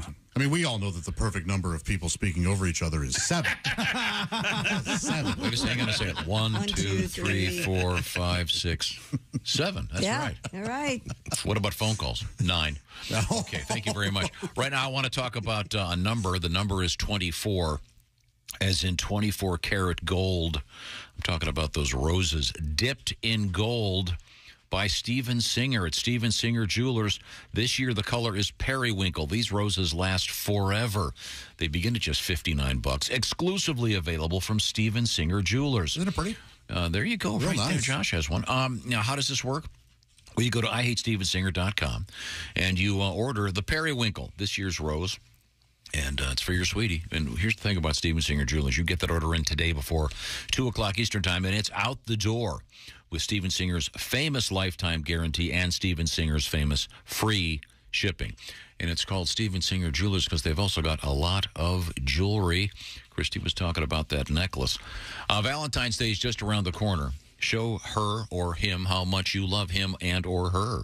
There you go. I'm sure we're going to talk about this necklace when Steven's on tomorrow, but isn't that beautiful? It's got a little heart in it. That is really pretty. Get the details of what's happening by going to IHateStevenSinger.com. The roses, they will sell out before Valentine's Day, so act now. Remember, Valentine's Day is in the month of February, which started today, rabbit. Real Jewelers, real roses, 24 karat roses. That's right, they're dipped in real gold. For your real love, IHateStevenSinger.com. Tell them the Bob and Tom Show sent you. Coming up, we have Gronk in the news. We also have 2 stories. This is really interesting. What was the TV show? Was it 21 Jump Street where they pretended they were in high school? Yes, sure was. We have 2 different sort of things like that where someone who is not in high school pretends that they are. Kind of interesting. This is the Bob and Tom Show. Bob and Tom. They put the F in professional. Hey, it's Wednesday, February 1st. For some folks, that means payday. So what better day to go and spend that money at BobandTomStore.com. I don't need to tell you about the great merchandise there. If you like the Bob and Tom Show or you have someone that does love the show, you can certainly outfit them head to toe, beginning with the Bob and Tom hat on their head and whatever you want to put on their toes. Bob and Tom hoodies, hooded zips, collared work shirts, we've got it all. Sizes small up to 5XL. That's right, we've got you covered at BobandTomStore.com. It's just that easy. You don't have to leave the house. You can just go online to BobandTomStore.com. Sound a little bit like Floyd there as my throat caught. Sorry about that. It happens. BobandTomStore.com. Hi, everybody. Christy Lee with your Bob and Tom Entertainment News Update. Prosecutors have linked Alec Baldwin to an expansive list of alleged failures in firearms safety in a filing of a felony involuntary manslaughter charge against the actor in the fatal shooting of a cinematographer on a New Mexico movie set. A Santa Fe district attorney announced the charges yesterday. Helena Hutchins died shortly after being wounded during rehearsals at a ranch on the outskirts of Santa Fe, October 21st, 2021. Baldwin was pointing a pistol at Hutchins when the gun went off, killing her and wounding the director, Joel Souza. Film set weapons supervisor Hannah Gutierrez-Reed also faces involuntary manslaughter charges. Ozzy Osbourne has announced the cancellation of his 2023 tour dates in the UK and continental Europe. Osbourne issued the statement yesterday, saying damage to his spine suffered in an accident 4 years ago will prevent him from touring. He says he's, quote, not physically capable of the rigors of touring at this time, following 3 operations and various health treatments. And Dierks Bentley will rev up the crowd before the Daytona 500. Bentley will perform his hits just before drivers take the green flag on February 19th. Bentley says the energy at the Daytona 500 is unmatched, and he will have a blast getting fans ready for the race. And that's your news. I'm Christy Lee. More of the Bob and Tom Show coming up. Things you hear on the Bob and Tom Show. Hi, I'm Marty Gleckman for Casket Carnival. It's a Casket Carnival. You won't lose your shirt. It's a Casket Carnival. When we shovel on the dirt, we'll make sure you're really safe before we stick you in your grave. We won't steal from you. Casket Carnival. We've got lots of games and prizes, and since many of our coffins are scratch and dent or gently used models, we pass the savings on to you at Casket Carnival. And don't forget to say hello to our lovable mascot, Embalmo the Clown. Hey, yeah, there. Thanks for coming to the Casket Carnival. You're really gonna dig our prices there. Don't forget to ask about our layaway plan, huh? Hey, geez, what's wrong with these people? I'm dying up here, huh? At the cremation station, we want to earn your business. You know, sometimes I wish I were dead. Hi, this is comedian Rob Haney, and you're listening to Bob and Tom 24/7. Frigamall Broadcasting presents another Bob and Tom Olympic moment in history. The oldest gold medalist was in 1912 when Oscar Swan took home first prize in a shooting event as a 64-year-old. And while a 64-year-old Olympian is rather amazing, there was almost an 87-year-old winner at the first Olympic luge competition in Innsbruck, Austria, 1964. The fastest luge run was logged by an 87-year-old Austrian, Johann Leekensfinkter. Johann amazed the crowd and the judges, who nearly awarded him the gold medal, until it was learned that Leekensfinkter was not entered in the event or even on the team. It seems that Johann was a spectator who had slipped and accidentally slid down the track at a record pace. Leekensfinkter left his mark in Olympic history as well as on the luge track itself. This has been another Bob and Tom Olympic moment in history. Bob and Tom, 24/7. Oh, yeah. We're talking with comedian Rick Schrader. I'm a stepfather, too, which I've been for a few years now. And if you're not a step-parent, you don't realize the warmth and rewards that you get for the warm, loving feeling. And it's, I hate you. Okay, here's some more money. You're not like my real dad. That's right. You can find me.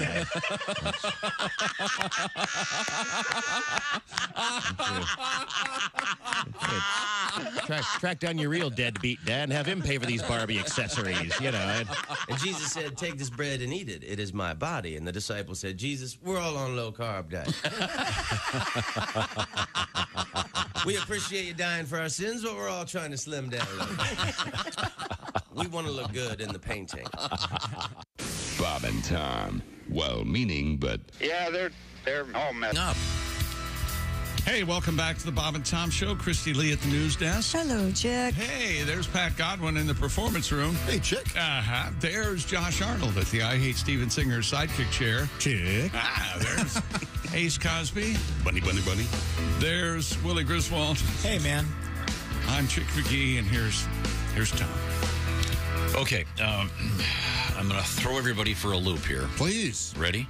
Keep us on our toes. Now, no commentary until this is complete. Okay. Is that fair? Okay. No one knows what's going to happen now except for me. Okay. Okay, you ready? Mm-hmm. Christy, you don't sound enthusiastic. I'm not. Are we going to know when the end is? Yes. All right. Let's start then. Okay, ready? Here we go. Now, this is something new. I know you're averse to new things, Christy. Unlike True. yours truly, where I'm open to the world. I'm at a level of frisson that I haven't been in. Okay, here we go. I don't know what that means, and please stop speaking Spanish. Ladies and gentlemen, here it is. Here it comes right now. Who's that sexy man with a deep voice? Ace Cosby, here he is with his joke of the day. Why are we auto-tuning? Wow. I said no commentary till the segment's over. Oh, the whole segment. That's your cue, Waze. Oh, well, we've been talking about sushi. Sushi? What? He's coming. What kind of car did the world-famous sushi chef drive? I don't know. What kind of car? A Rolls Royce. That was Ace Cosby's joke of the day. Not a fan of the auto tune. I like that. Okay. Delete. Delete? Yeah, I don't like it. It sounds cool. I thought it'd be nice, mix it up a little bit, Christy. You know, it's exciting. Josh, go listen to some T-Pain. Christy. It's like you want to mix things up in the bedroom, Christy. You know, you wear a different strap. I mean, a different nightgown. Strappy dress. Yes. Strapless dress. Yeah. Yeah, strapless is what a strappy. Can I get a strappy dress? It's just 10 straps on both sides. When you turn on Gilligan's Island, you want to hear the theme song. I know, Ace. I know. You want to hear "And the Rest." You want to hear. You know, nobody wants to see Gilligan's Island now, let alone the theme song. I don't understand. Ace raises a good point. Do you have another joke? Of course. Who's that sexy man with a deep voice? Ace Cosby, here he is with his joke of the day. I gave my father his 70th birthday card yesterday. That? Yeah? He said one will do. That was Ace Cosby's joke of the day. What am I supposed to do with all 70 of these? You see, Chicky. Boy, that is wordplay, isn't it? Total of 70. Boy. Okay. All right. Is it back to the sports page? Two good ones today. It's good. Thank you very much. Rob Gronkowski is going to explain how partying has made him a better football player. Apparently, he says being a partier made him much better at the game during an appearance on The Tonight Show starring Jimmy Fallon. And coaches everywhere went, oh, damn it. Don't listen to this kid. You know, Jimmy Fallon, that's where, if you like to attend seven-year-old birthday parties, that's what you watch for your late-night entertainment. He's got his own ride at Universal Studios. Oh, for God's sake, what? Yeah, but Jimmy Fallon Tonight Show. They travel. It's really cool. It's a race, like a race limo through New York and yeah. into outer space. It's really fun. So he says, well, I was carrying my friends throughout the bar. I'm holding them up. I'm lifting them. I'm curling them. I'm training, Gronkowski said. On my back, I'm jumping up and down. I'm dancing the whole time. The 33-year-old retired tight end said he realized all that translates to the football field in his everyday life. So being in a bar and doing those things translates to the football field. Yeah. He said sometimes he misses football, but then he immediately told Fallon, I miss it sometimes, but not really. I'd miss it for like an hour, and then I would go work out, and then it'd be like, nah, I don't miss it. Gronk revealed he had a couple of phone calls within a few weeks remaining in the season and took the team serious, wanted him to come back and play, but he still said no thank you. And the Gronk is going to, is it the Gronk at this point or just Gronk? I think it's Gronk. Unclear. I've worn myself out looking up information on this, so you guys can take over. Unclear how long the field goal attempt is going to be for the folks at FanDuel and Gronkowski, but the field goal he's going to kick at halftime. It will take place in Arizona, but actually, me saying halftime, I'm not sure. That we can't find out when it's going to be or how long the field goal is going to be. Whoever places a Super Bowl bet of $5 or more on FanDuel will win a share of $10 million in free bets. So I imagine that would reflect on how many people bet to how much of that $10 million you get. Gronkowski is consulting with NFL kicker Adam Vinatieri. His 599 field goals for his career are most in league history. Throughout his 11 seasons in the NFL, Gronkowski registered 621 catches for 92 touchdowns. He was never an NFL kicker, but he seems confident. He says he did kick a field goal in high school, 33-yard long field goal. So we don't know. I'm not asking you, but do you think it'll be straight on or soccer style? I don't know. I would imagine, given his age, I would think he'd be soccer style. Yeah, I think I saw a clip of him rehearsing. I don't think anybody kicks straight. I wonder if you can bet $100 on just, instead of doing that whole take a share of the $10 million, just, hey, I bet $100 he'll miss or he'll make it.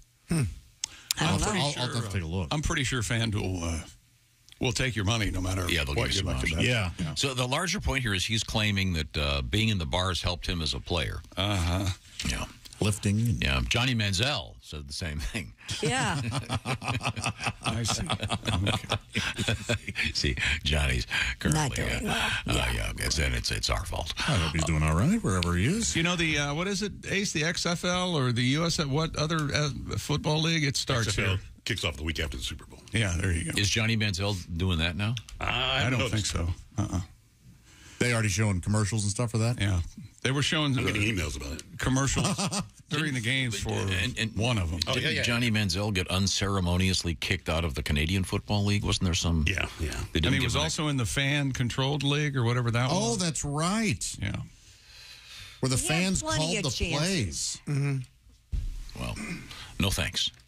Now, what I would like are the fans refereeing. Now we've got something going on. No. Was that interference? Let's see. This just in from this just in from Cincinnati. Was that unnecessary roughness? Okay, sorry. You know, I got explained. I can't repeat it because I understood it at the time. They explained the fifth down thing between the Bengals and the Chiefs, and it made sense to me when they explained it. So evidently the play clock had started, and they were trying to stop the play clock, and a referee was blowing his whistle, and you couldn't hear it because of the crowd at Arrowhead. And so that's why they had the fifth down, I guess. I don't know. Do you think they need to go beyond the whistle? No, I don't think. Maybe give these guys like a laser gun instead of a flag on the play. Oh, wait a minute. There's the laser gun. Oh, he blinded a fan in row 7. Well, that doesn't make any sense, does it? I don't know. Maybe get bigger flags, or maybe do. Now, for example, they're doing the thing right now. I'm sure you've seen this, the Nickelodeon thing with the slime and all that. Yeah. That's really cool. Maybe they could have. Who's the famous guy that always threw the big things of glitter? Rip Taylor. Have like a Rip Taylor referee section. Oh, glitter on the play. Glitter on Just an idea. Okay. Yeah, that's sports. Okay, that's sports in its I think entirety. that's it. Yeah. Okay. All right. Here we go. This is what you farted for. Wherever you go, whatever you do, always. I'm sorry. What's the matter? Well, you didn't do a story that apparently I was supposed to tag a story with. About the high school player. Did we do that? Oh, geez, yes, right here in front of me. Yeah. I'm sorry. Several coaches for high school girls basketball teams of Virginia fired after a 22-year-old assistant girls basketball coach reportedly impersonated a 13-year-old JV player for a game. Assistant coach Arlisha Boykins put on the Churchland High School uniform for a game against Nansemond River, I think. Boykins allegedly played under an absent student's name. Oh, my God. Boykins no longer employed at Portsmouth Public Schools, and the JV head coach, as well as the head coach of the varsity girls basketball team, have also been fired. A school spokesperson said Churchland High School team has chosen to opt out of the remainder of the season. So you've got a 22-year-old assistant coach playing with a bunch of 13-year-olds. Yeah. Gotta be fun. And Did they win? I tried to find out because that would really be sad if they lost. But you never know. If they lost, it probably wouldn't be a story. There had to have been some very... No matter how the game turned out, I think they would probably award it to the losing or that other team. Yeah, they had to have been forfeited. Or me, right? yeah. Had to be Right. forfeit on there. It's kind of like the casting in every high school movie you've ever seen. Sure. Yeah. You know, all the high school kids are in their 30s. The best example, of course, is the movie Grease. Sure. where Stockard Channing is applying for Social Security while in line at the gym. Oh, yeah. I had my first period. Oh, this menopause is killing me.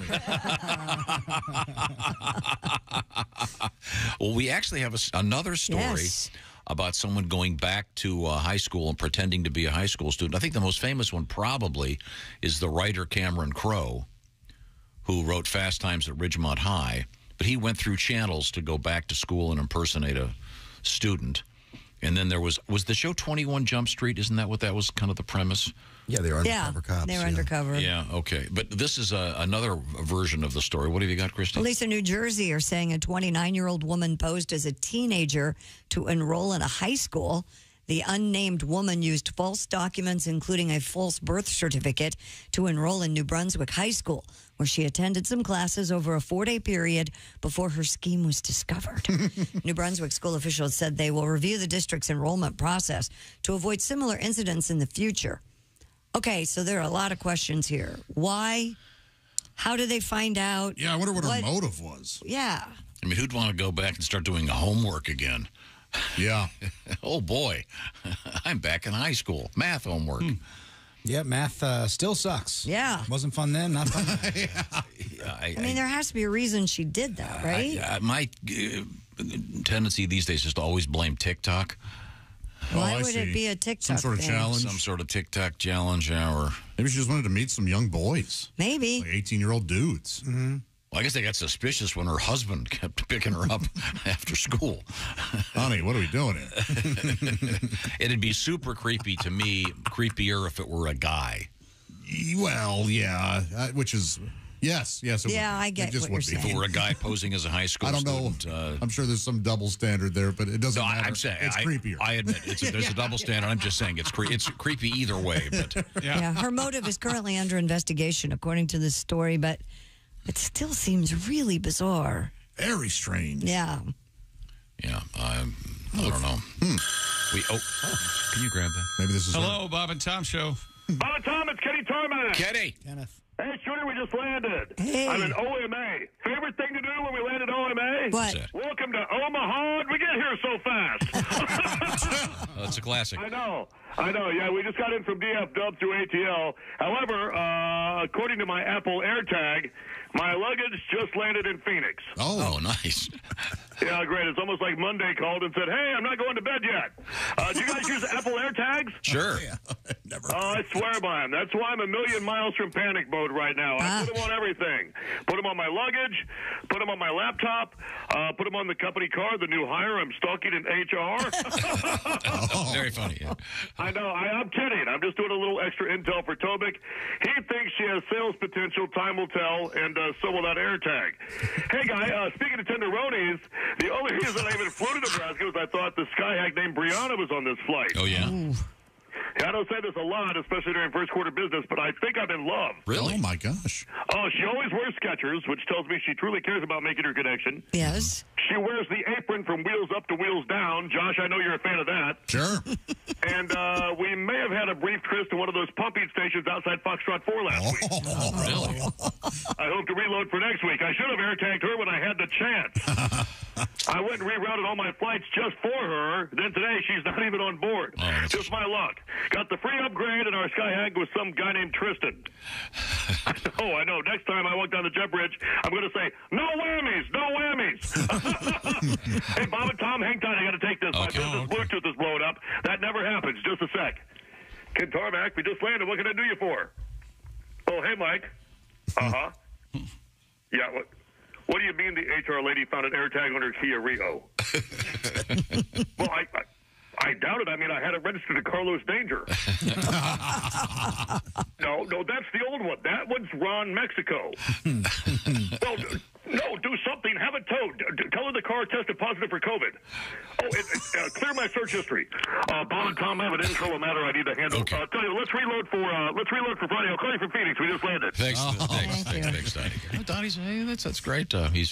Kenny's in love. And Okay, this just in from Twitter. Dear Tom, I've lived in the Upper Peninsula for all of my 42 years of life. Never, not one time, not one old-timer, not one grandparent Not in passing have I ever heard or called a tourist a fudgy. It's in northern lower peninsulas where that is done. The upper peninsula, they are youpers. And Gronk kick, you win. NFL icon Rob Gronkowski is doing the unthinkable. Will attempt to hit a 25-yard field goal live during the third quarter of this year's Super Bowl. While you are not able to bet on the kick itself, you could win a piece of $10 million. There you go. All right. Okay. I don't know what number jersey he's wearing or anything. You don't know where he's going to be or any of that stuff. I would think it would be at the venue where they're playing the game. Oh, really? Wow. That would be even if it's live. Well, last week we were talking that you thought it would be at halftime. So it's now third quarter. That's what. But I mean, I thought they were going to cut away to some different stadium. But hey, okay, we'll see. Sounds good. The unthinkable, they call it. The idea of him kicking can't be thought of. Is there a suggestion there?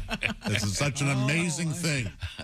Oh, wow. Also a football player is doing a different thing on the football field than what he's famous. My mind can't even process. Can't wrap your head around. Well, the impact of this will be not since taste great, less filling. Has there been any more controversial? Unthinkable. Coming up in the news, Christy, what have you got over there? Well, coming up, we have used panties in the news. We have a young man who really liked Grubhub. We have... Did he try to have sex with it? No. I'm going to have sex with it. Plus, the have you ever had a car key stuck in your face? We'll talk about that.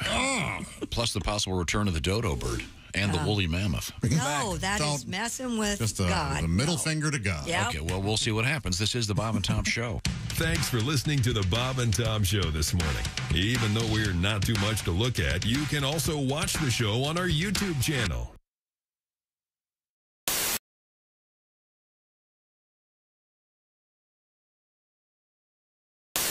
Oh, yeah. The sound of the band. Baby. Here come the Mummies. Dirty minds think alike. We got our heads in the gutter and our fingers in the pie. Dirty minds think alike. We got our heads in the gutter and our fingers in the pie. Looking at you from a distance, you seem so sweet and innocent. I can spot the bad girls a mile away.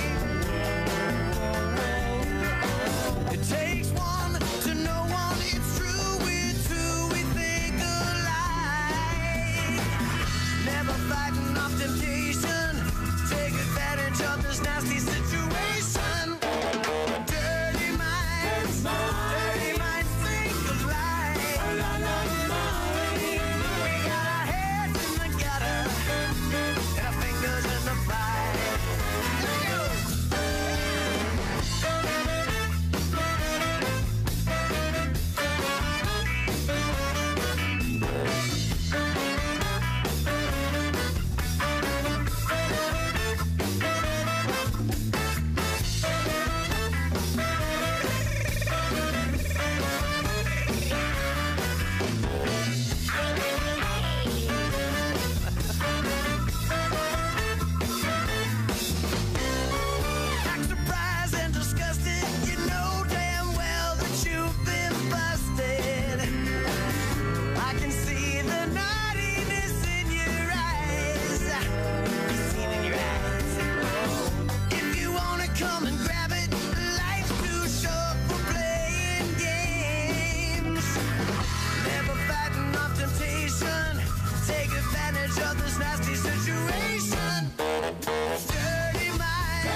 dirty.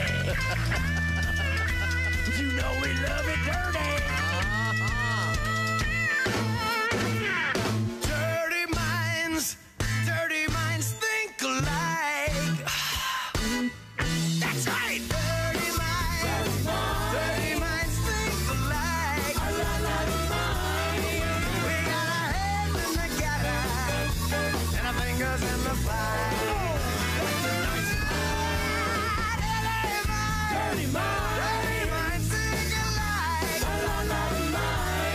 We got our heads in the gutter and our fingers in the fire. Dirty minds. Dirty minds. Dirty minds. Dirty minds. I'm dirty. I'm dirty. I'm dirty minds. Think alike. Wow.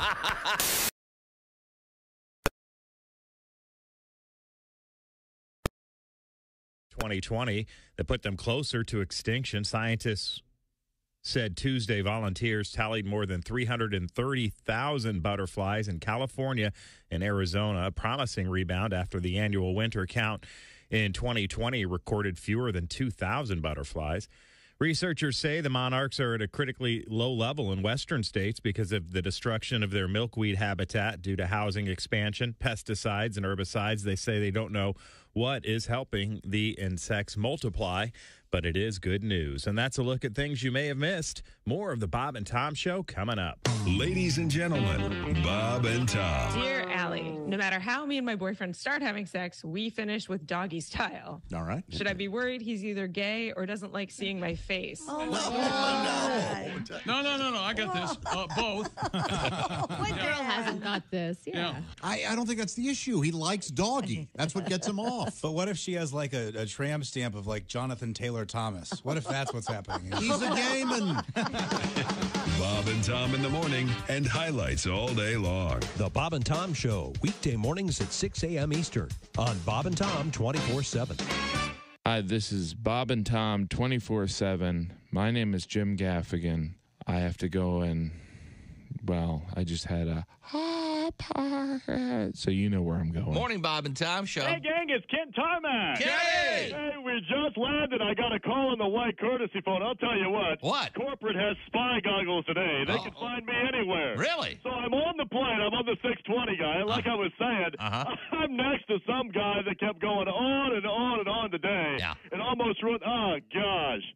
Oh, I have another phone call. You do? Oh, and it's Tobic. Uh-oh. And I don't want to take this one. Why not? Hey, you want to hear a trick? Well, okay. Watch how I lose them. All you have to do is duplicate your voicemail greeting, and they have no idea it's not you. Oh, okay. Just listen to this. All right. I'm going to click over. Okay. Listen, All I got to memorize it, though. Okay. Okay, hang tight. Hi, you've reached gold level sales leader Kenneth Tarmac. I'm sorry I can't take your call at the moment, but your call is very important to me. I check messages every quarter hour unless in flight, in which in case I'll answer upon landing. So after the tone, please leave me your name, 2 numbers, and a brief message. Or you can Skypage, text, or preferably email me at ktar_closer.com. He's still talking. He's still talking. Is he talking? Yeah, he's still chatting me up. Oh, God. I'll catch you later. I can't get enough of this. All right, bye. We just landed and I pulled it off again. Oh, you did? I don't believe I called Bob. This morning, 9 to 5, your shot. Hey, welcome back to the Bob and Tom Show.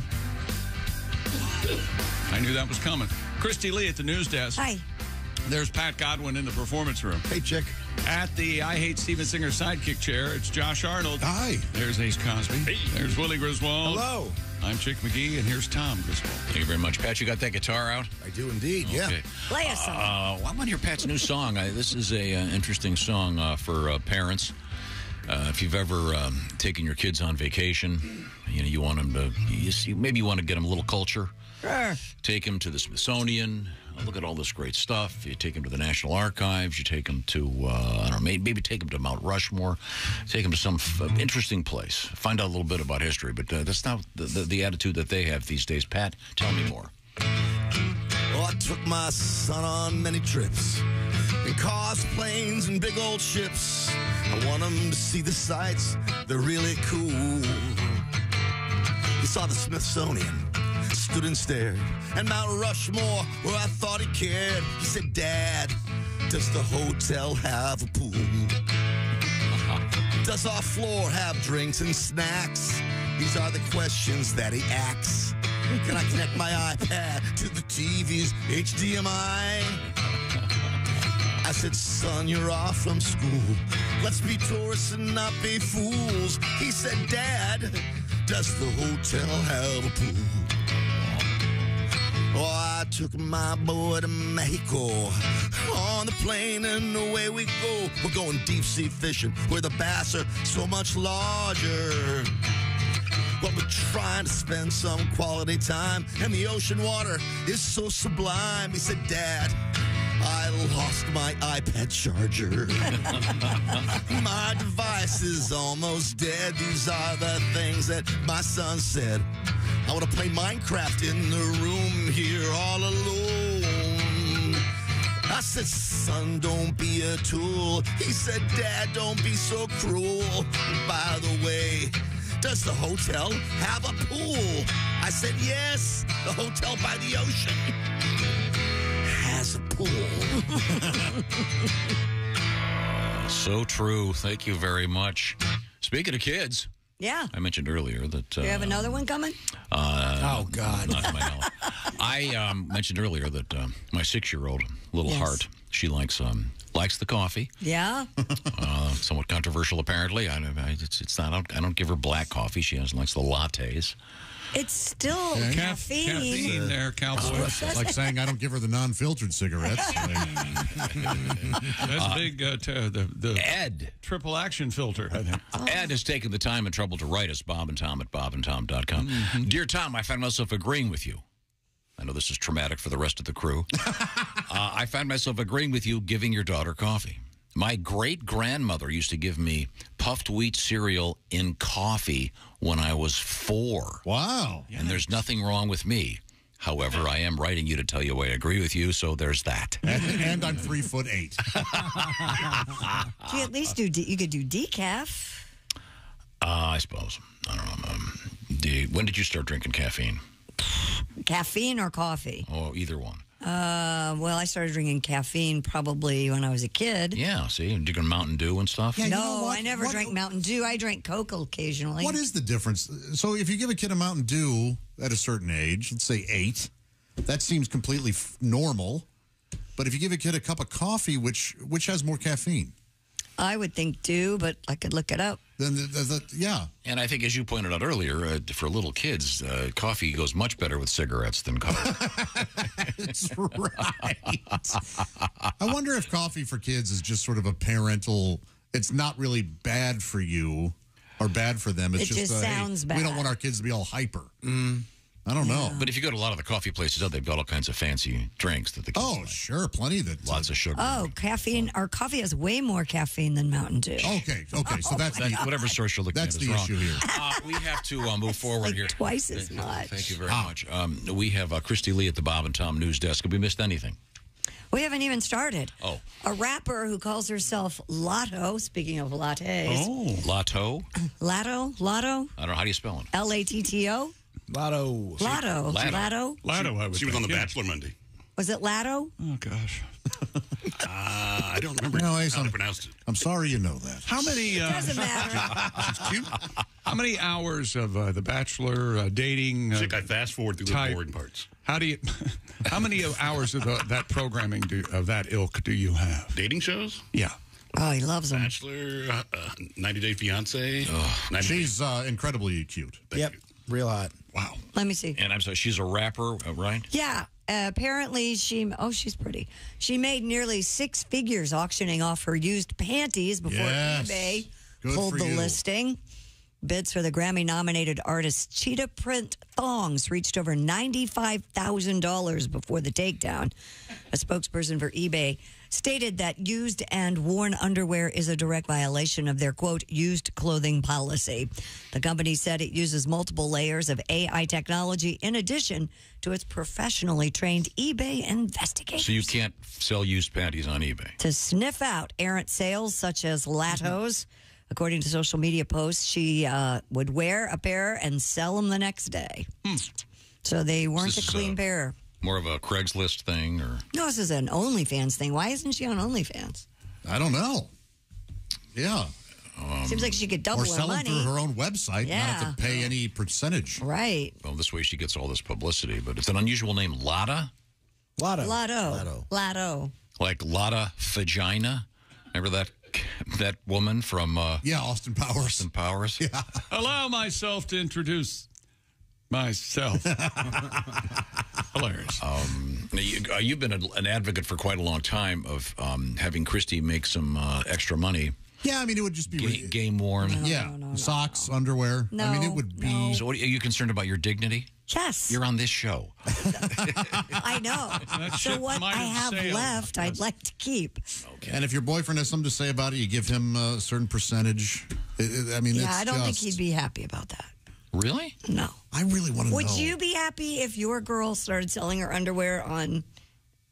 I'm afraid I'm going to have to take the Fifth Amendment. Is that legal in this? Yeah, okay, maybe you raise a good point there. Email the show, Bob and Tom at bobandtom.com, if you'd be at all interested in purchasing my, Josh Arnold's, game-worn socks and or boxer shorts. And this is you know that's gonna happen. seriousness, right? Yes. I need to get a feel. Maybe we can put up a survey. You want to auction?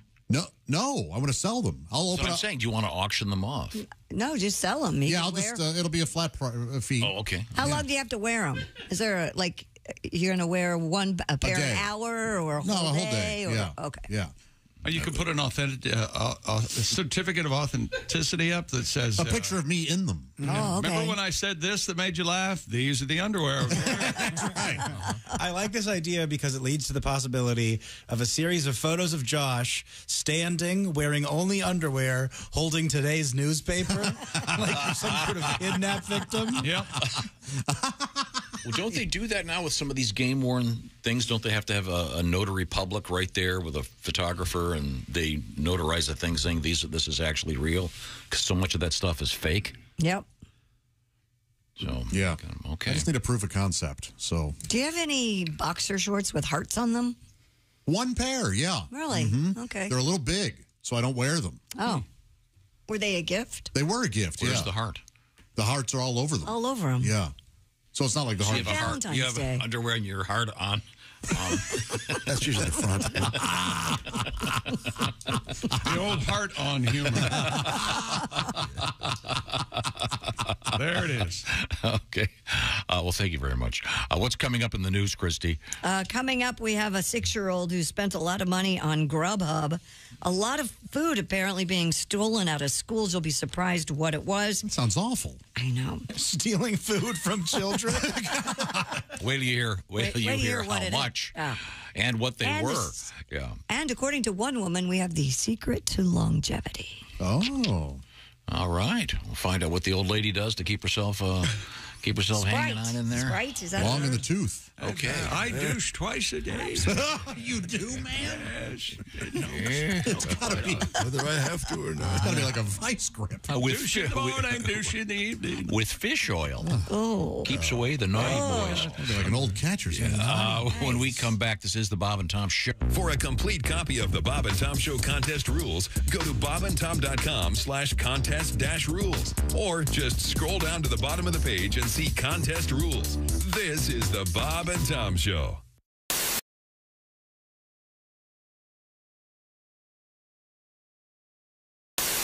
Now, what kind of vacations do you get? And since you travel so much, Jim, I would imagine that A vacation would be sitting at staying home. Yes. I know last summer you had You went camping. your semi-disastrous The camping experience. You know, it's my wife. I married this woman who loves to camp, and I'm indoorsy. Yeah, you I was know. gonna say. She always brings up camping's a tradition in my family. I'm like, hey, it was a tradition in everyone's family till we came up with the house. Yeah. My parents never took me camping. You know why? Because they loved me. You know? If it's so great outside, why are all the bugs trying to get in my house? How true. Boy, I'm with you on that. Happy camper. Has anyone ever really been a happy camper? Because whenever we use that term, we're being sarcastic. Yeah. He is not a happy camper. Well, why don't we just call him a camper? He's miserable. You know who's a happy camper? The guy leaving the campsite. He's the happiest camper. He gets to take a shower. Yeah. It's a camping thing. Camping. Are you a shower man versus a bathtub man? I'm a neither. I'd rather do nothing. Yeah, just lay in bed. The shower, yeah, definitely. The bath thing, that seems like a lot of work. It does. That just seems, I don't know. You have to wait. Yeah, it's just you gotta figure out. You gotta stand up. Mm-hmm. It's like once I'm standing, I don't want to have to, sit down and then stand again. I'm that lazy. And chick's like, you are talking my language. I never thought of that before. And when you stand up out of a bath, don't you have all the suds on you too? Yeah. You're sitting in all that. Then you got to go take a shower to clean out. Then you have to rinse off. Take a shower. I don't understand it. And they're slippery. Old people get themselves broken hips all the time in them. Yeah. I hate bathtub showers more than anything. Relaxing. No, they're not. No. Yes, they are. Mary and I primarily do physics experiments involving flatulence. Basic stuff. Oh, yeah. It really does bubble. How about that? Hold a match to the surface of the water, that sort of thing. I would have never thought of that. I've not thought of that either. This is the first show Now in a you're long going to time. want to take a bath. I'm going to have to take a bath to see if it works. I have to take notes. You guys don't take baths with your significant others? Well, sure. I mean, I've done that. Not if you want them to stay your significant others. Honey, let's take a bath. Why don't you do that? I got check out Sports Center. You know what Christy wants? She wants a bubble bath and some sodomy. That's exactly right. No. See, we have to explain. You have to be very careful what we say, and it's taken out of context. Family-friendly show. That doesn't work. See, people don't realize that Christy didn't actually say that. Chick and has some sodomy. Well, who is that then? No, but I mean, she said it in a different We were context. talking about something totally different. You have it on tape. Isolated. You just keep playing it, right? Yes. I don't know what you're talking. Do you see me moving? Christy, what do you want for sodomy. Christmas? Well, now, Jim, now you're playing. I want some nice. Don't play Christy the game. wants some perfume and some sodomy. Okay. Wow. Do I have to come over there? I'm not feeling well. All right. That won't be on the TV show. No.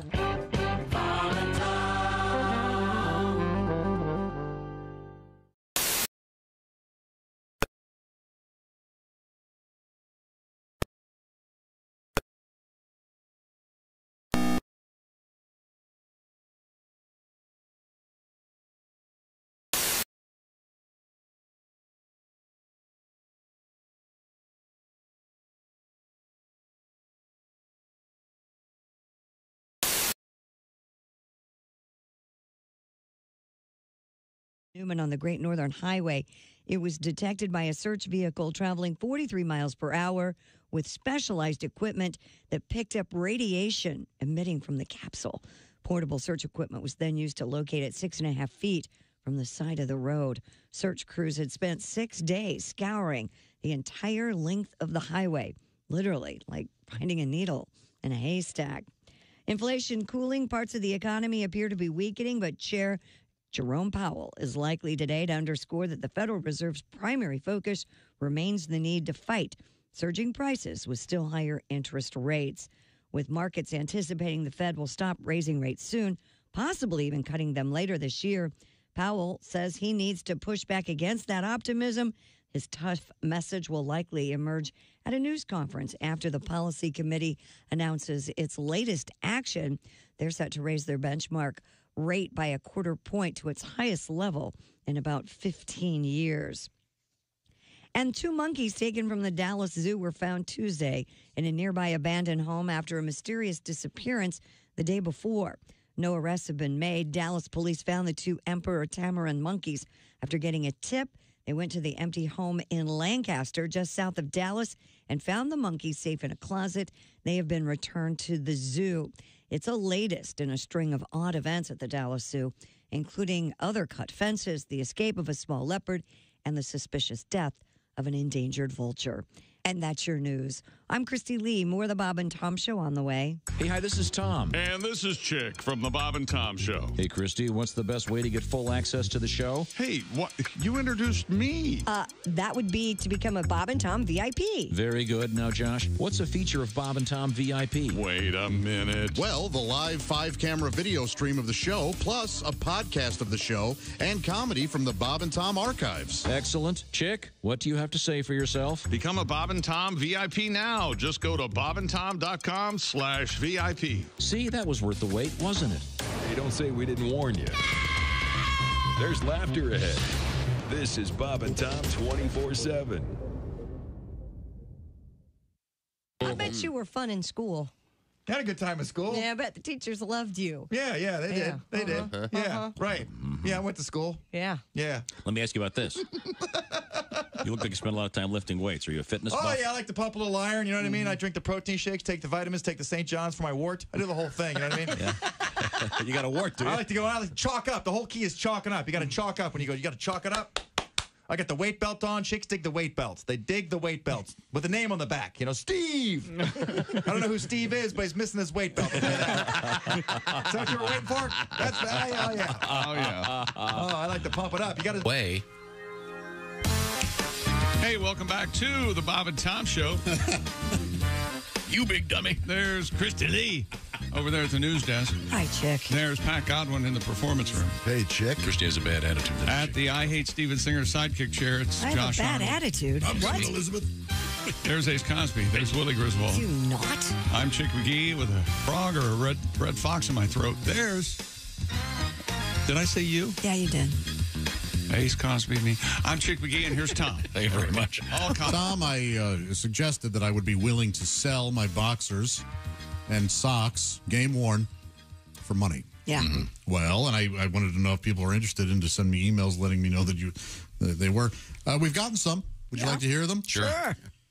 Well, this person, I think it's Bob, says, yes, I'd like to buy some of Josh's boxers. I plan on going camping this summer. I need a new tent. Paul writes in, I'm in. Need a new sail for my sailboat. Probably a spinnaker, probably. Dustin writes in, when we talk about Christie's panties, people think about, to quote Bob, making sun tea. Yeah. When we buy Josh's, are we going to make beef stew? And these are three men. They don't know each other. Whoa. They weren't working together. That took a horrible turn. I didn't not expect think- that. You know, I didn't realize I was setting myself up. You were offering a service to help people. Yeah. And if not a service, you were offering a laugh for everyone. And this is the response we get. Now, this all stems from a rapper who calls herself Latto or Lotto or something. Yeah. She had an auction for her game-worn panties, if you will, on eBay. I guess it had gotten up allegedly to $95,000. That's really something. eBay pulled it down. I'm guessing this whole thing's fraudulent. But, you know, she's getting plenty of publicity. And, I don't know. She's what? Nothing. Okay, well. She's quite pretty, and I don't blame her for trying. $95,000, really? There's probably somebody There's out there, people but who out there knows? that would pay that. Seriously. Why do you think I'm trying to sell mine? Yeah. I have a suggestion here, Josh. Instead of selling your game-worn underwear, how about selling the loaded T-shirt under your bed? Oh. I don't know who's a budding clone scientist out there. I don't need those. You got to like ship that with dry ice or something. One of those padded packages. Got this from Steve. He writes, I heard Tom was serving his 6-year-old coffee. My mom always told me coffee would stunt my growth. I started drinking coffee at 13. I am currently 6 feet 9 inches. Thanks, Mom. Well, but We've gotten a couple of those emails. just think how tall he'd be had he not drank coffee. That's why he's saying thank He might you. be 8'6". You don't know. Could be a freak. Good point. Christy Lee is at the news desk with a bad attitude today. I do not have a bad attitude at all. She's going to if you keep saying Yeah. No. Tom, I see what you're talking Yeah, about. it's very obvious. Come on, everybody. Look closer. You'll see it. You'll see it. Try to be nice to her. Me? Yeah. Who has the bad attitude in the room? Don't want to upset her. Well, now it is sounding like you. Yeah, see what I said? Yeah, are you? Self-fulfilling prophecy. No, it's you're tired and you're projecting your issues onto everyone else. Yes. Tom a sweepy boy today? Well, he was walking out the door when I was walking in, if that tells you anything. I got here extra early. I've been here for hours. I need coffee. CP Duck. I'm fine. Feeling good. Is there a kid's book named CP Duck? CP Duck? Where did we get that? Widow Sweepy Duck. How are your puppies doing? You haven't mentioned them in a while. 2 of them are at doggy camp. Oh, again? Well, didn't they just get back from I'm not living in my own house. They're not allowed to live It'd there? be a little weird having, hey, by the way, can we borrow your house and bring in 3 dogs? So 2 of them they're going in and out of doggy camp. We get one of them back. We have one of them. We're getting one of the other ones back tomorrow. So you have 3 dogs. Yes. Who's the third dog? Yeah, I thought you only had 2. I thought you only had 2. You've got your Maisie, you've got your Mr. Fletcher, and you've got your Hattie. Maisie's the one who lives in that house full time. Right? Yes, but not now. But now we're supervising. Okay. All right. She's trying to boss me around. It's not working. Really? See. Well, it is It's her her house. Thank you, Chick. What It I'm is her hearing. You're house. literally your guest. Do you want me to bring her in tomorrow? Yes. Threaten You that, keep but saying you this, know, and yeah. I'll bring her in. go ahead, give it a shot. If anybody can get away with it, it's you. She's the most gentle dog you've ever seen. Mm-hmm. She's one of those dogs that if dogs could talk, she would just choose not to. Oh, she just can't stoic, be, huh? Can't be bothered. Is that the one that I walked? Probably. I think, That's yes. right. You did give Pat a treat one day and let him walk your dog. I thought I'd do him a favor. I'll be there in 5 minutes. There are dogs just make you smile. I met a dog named Wallace yesterday. Wallace, he's a big collie. He was so sweet. And talking to me. That's why you have dogs. We have dogs in the news, actually. What are they up to? Yeah, we do. Hold on, that wasn't where I was. Poker? Oh, go ahead. Silly pooches. We're going to talk about this first. A 6-year-old Michigan boy went on a $1,000 spending spree on his dad's Grubhub account. Oh, man. Kids' meals for everyone. This gets funnier. Keith Stonehouse of Chesterfield Township was at home with his son Mason when the food started to arrive at his door. Mason Stonehouse? Yep. Is this a joke? That's the kid's name. That's the kid's name.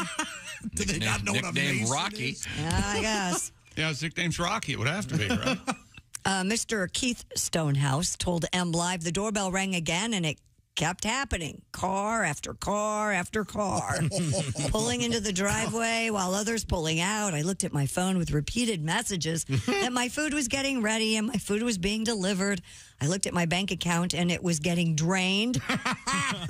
Massive order. Okay, what do you think a 6-year-old would order? Nuggets? Wings? Onion rings. This kid, Donuts? he has quite the he's got a Nice palate.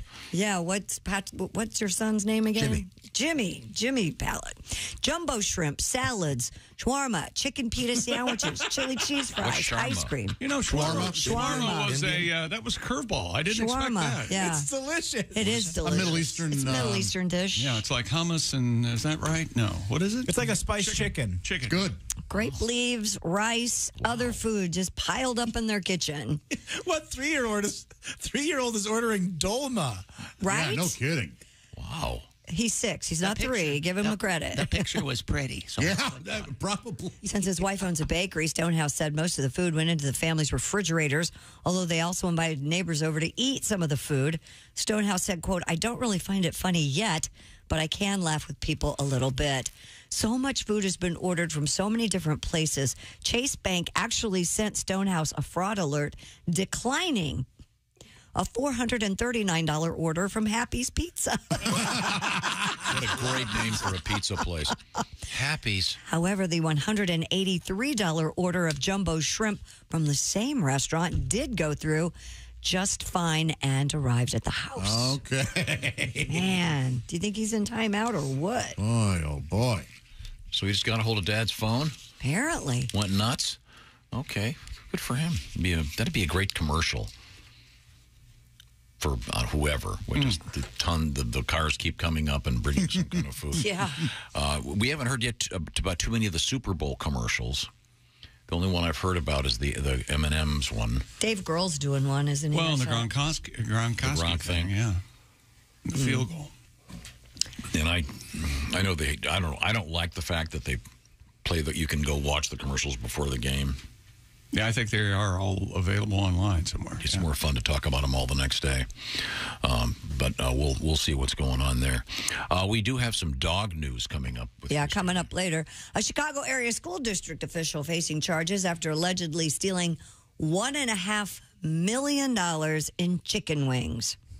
There you go, Wilbur. Yeah. 66-year-old Vera Lytle had been accused of using district funds to pay for food that was never brought to the school or provided to students. WGN-TV reports the scheme was uncovered by the district's business manager during a routine mid-year audit, which found that the district was $300,000 over its annual food service budget, despite being only halfway through the academic year. Prosecutors said the district's business manager discovered, signed invoices for massive quantities of chicken wings, an item that was never served to students because they contain bones. That's what I was worried about. Why would they be baffling? Yeah, serving wings to kids. $1.5 million worth of chicken wings? According to court documents, Tom, more than 11,000 cases of chicken wings were ordered from the district's food provider. Lytle, who worked as the food service director for Harvey School District 152, has now been charged with theft. So obviously they had to be resold to somebody. Or she's having a hell of a party. Do you think that kid ordered a lot of stuff from Grubhub? Yeah. Wow. Hope she goes to jail for a very long time. What are you in for? Chicken wings. Chicken wings. These teachers, unions and stuff are just crooked as shh. Oh, my goodness. So, yeah, she needs to go to jail. Well, I think it's interesting that they caught her. If you read the whole thing, they caught her because she didn't order enough ranch. And they, what would you do with $1 million worth of chicken wings? So they were delivered. Apparently. This wasn't just something she on had paper. to have some kind of distribution system. How could you? You'd have to have a. Do you buy chicken wings from somebody's trunk? $1 million, $1.5 million worth? Well, that's what I'm saying. Come on. I mean, I don't know. Maybe they should get them all back and have Hooters come in to the cafeterias. Well, that'd be a news story. Yeah. The Hooters crew at a high school cafeteria. Think people would be upset about that? So I didn't realize. So, but your point is they didn't serve them in the cafeteria because they have bones in them? Yeah. They're not going to serve kids things with bones in them. Really? No. Tom, think about it. Yeah, we never had chicken, like fried chicken on the bone. Or it makes sense. Ribs. Safety hazard. Yeah, I guess now that I think about it, the closest thing we had were those scabs. Oh, gosh. Here we go. And he loves this story. We had scabs, Pat, breaded beef cutlets, tomato sauce. They looked like scabs. They did indeed, yeah. They were delicious, by the way. Calling them that was a little weird. Yeah, calling them scabs didn't Did really... the hardworking cafeteria help hear you entitled punks call their food scabs? I like the phrase entitled punks. Yeah. No, but, even I can remember Mr. Siegman. He hated it when you called him that. Punk? They're breaded veal. No, scabs. They didn't like the... They wanted you to They're breaded veal cutlets. They weren't just beef. Yeah, they were breaded veal cutlets with tomato sauce, but they look like scabs. Imagine getting veal at your school for lunch. Certainly can. And again, I forget who in this room congratulated the people that named veal.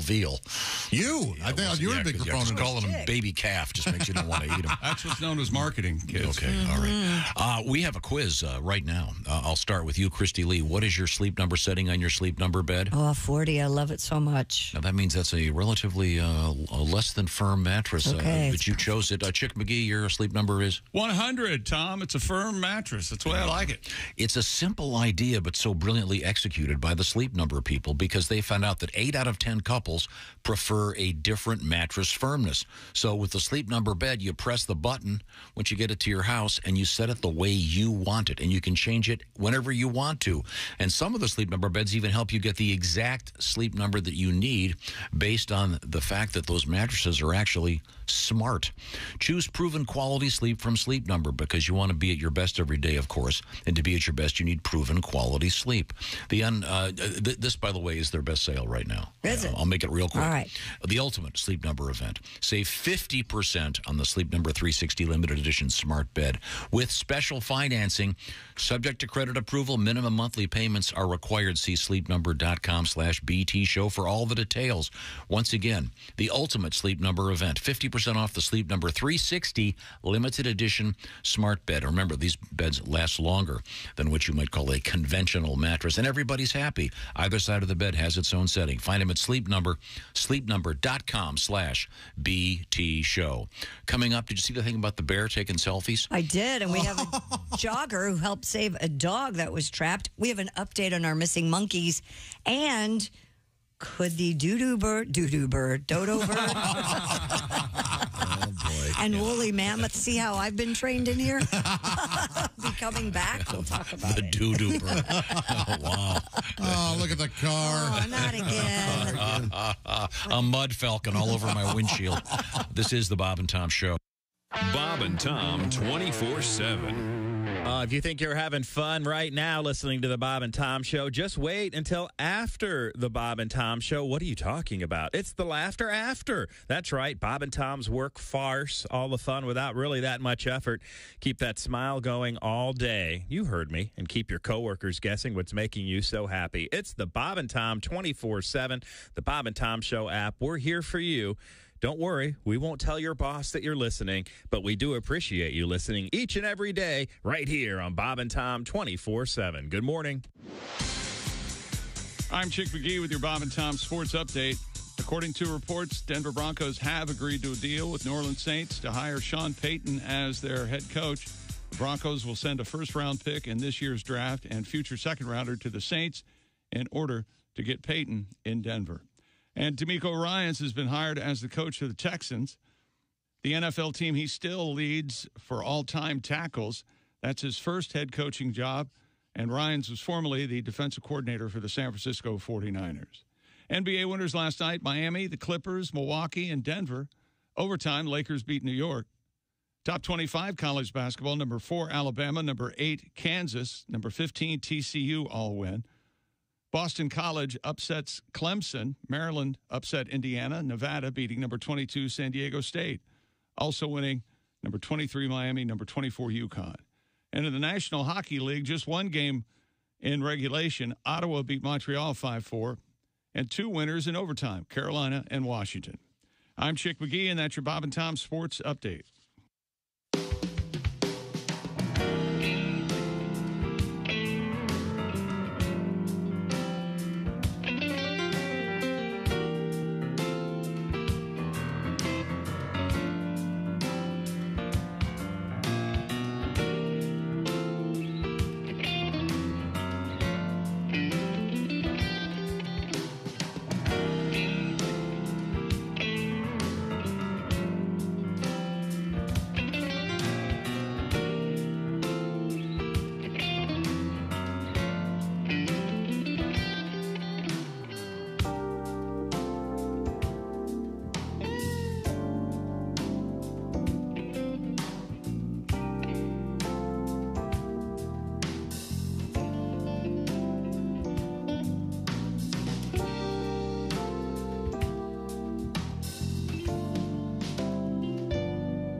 Morning laughter just might be the best medicine. I can hear you, oh no.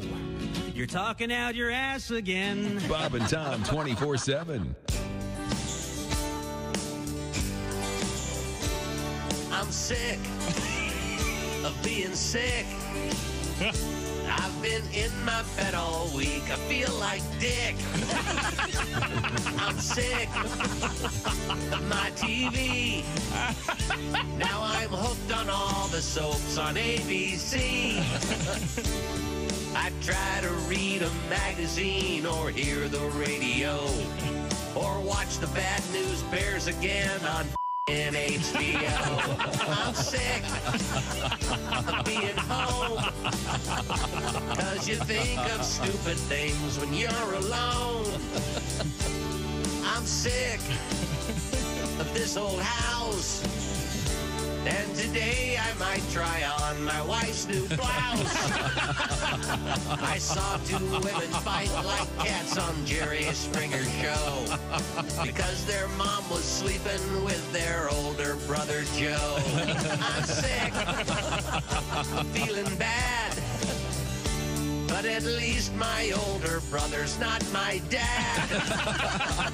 I'm sick of these four walls, and my arms are tired of playing with my dog. I'm sick. Bravo. Thank you. Hey, don't say we didn't warn you. I'm warning you, don't do that. There's laughter ahead. I should be having a better time if this is a party.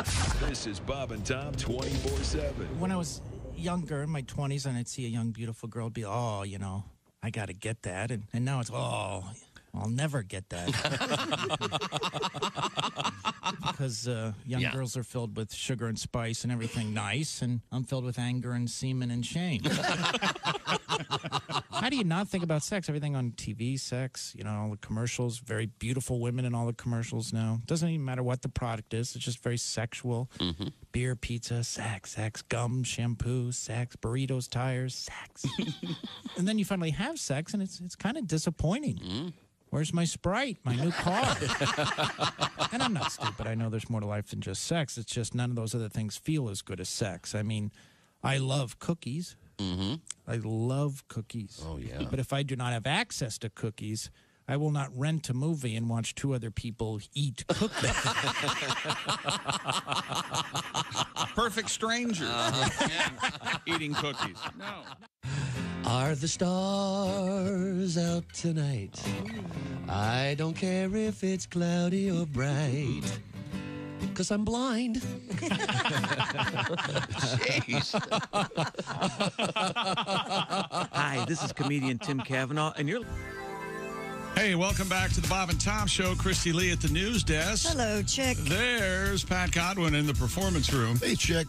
There's Josh Arnold. Chick. There's Ace Cosby. Howdy. There's Willie Griswold. Chickster. I'm Chick McGee.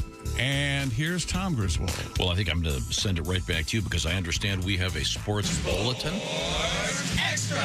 This just from his Twitter account. Sorry. Did I scare you? What happened? He made a foghorn noise. Did you not hear that? Oh, did you belch? Yeah, My mic was off. All right. All right. Calm down, everybody.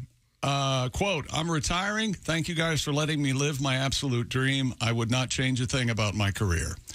Tom Brady, 7 minutes ago, just announced his retirement from the NFL. It is official, and he insists he is not coming back a second time. So this is it for TB12. Yeah. Certainly the end of made the thing on a stage standing next to Pete Townsend. Magnificent. Magnificent. The Who did their farewell tour in, I think, 1974. Oh, okay. Their but by the way, they're an incredible career. The Who is still the best, and there's going to be a video of the Who with a full orchestra. Sorry, that's nothing to do with Tom Brady. No, not at all. Okay. Do you think he'll end up part of a broadcast team? Well, he's already got the Fox $250 million contract.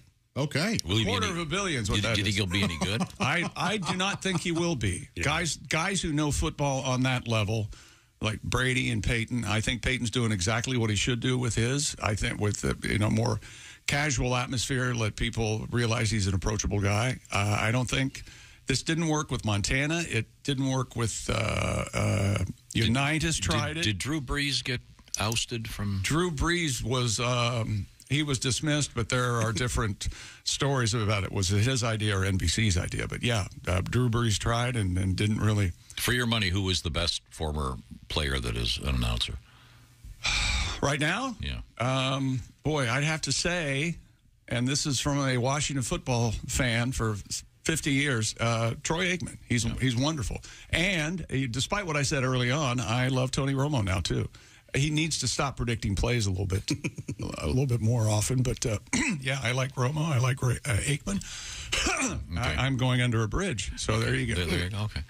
We have Christy Lee at the Bob and Tom News Desk. Yes, you do. Covered some interesting stuff today, including the I love the story about the girls basketball JV coach who posed as one of her players for a game and got caught because she's 22 years old. The rest of the team, 13-year-olds. Yeah. I guess the team figured it out when they saw her get in her car and drive away from the game. That and her 26 rebounds kind of gave it away. Yeah, but we still don't know if her team won. I can't Or find. did they find out after the game? Did they find out during the game? What, did it even get played? I don't think that really enters into this, because if the team that was cheating won, they're not going to get the victory. And if the team that wasn't cheating lost, they're not going to get the victory. But if they won, they would get it. But you just want to know if they beat. Yeah, I'm just kind of curious. If it was at all effective. They fired her and the other 2 coaches. Yeah, they must have been in on it. Well, they had to. Have you seen a picture of her? Does she look 12? I couldn't tell. The video's really Yeah, you can't tell from the video. Okay. I mean, she's not towering over all the other players. From a distance. Oh, you look like my friend. Is that what it is? I have no idea. A little Bette Midler for that ass? That's from Beaches, right?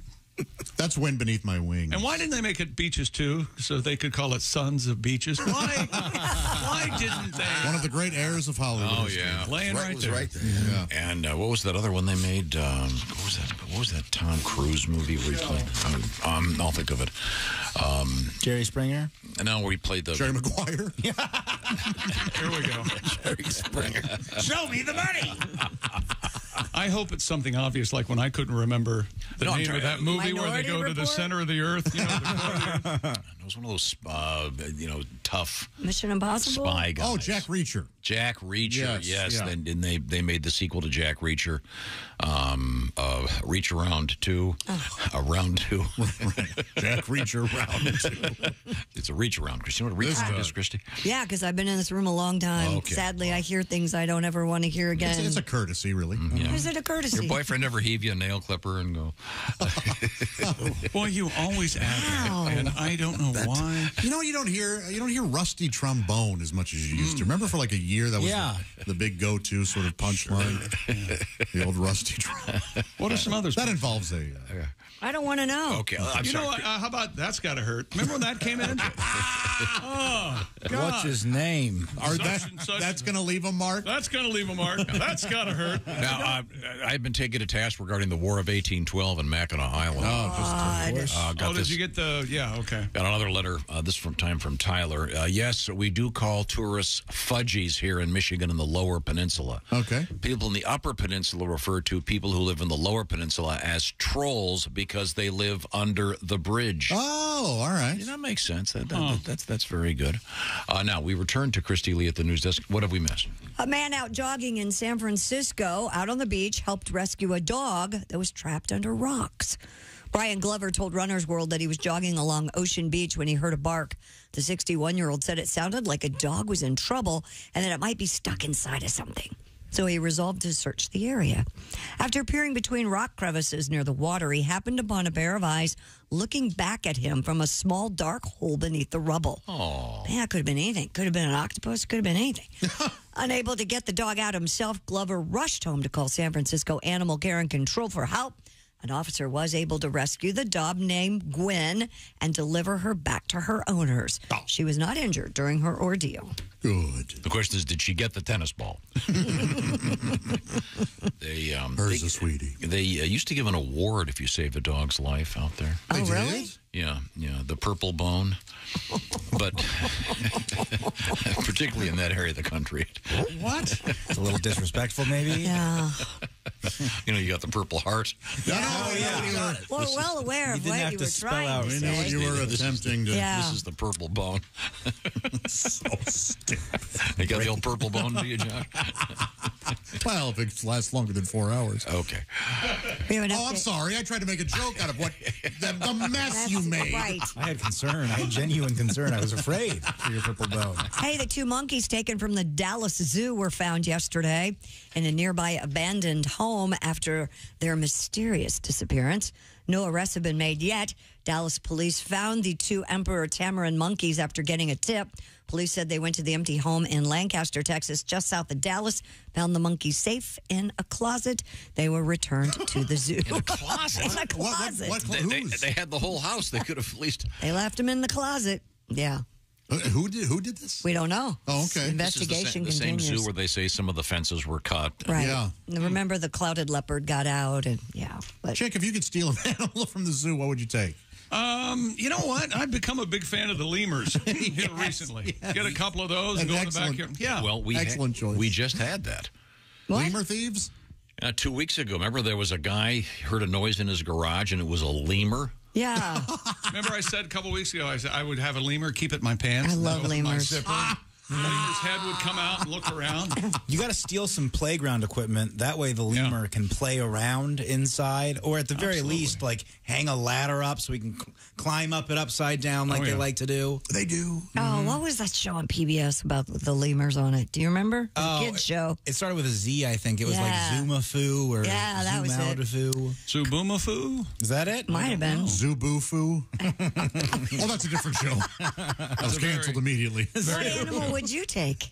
Tabufu? No, out of the zoo if you could steal an animal. Prairie dogs. They make me laugh. There's a prairie dog exhibit at the St. Louis Zoo, and it's so funny. They just stand up, look around, pop back down.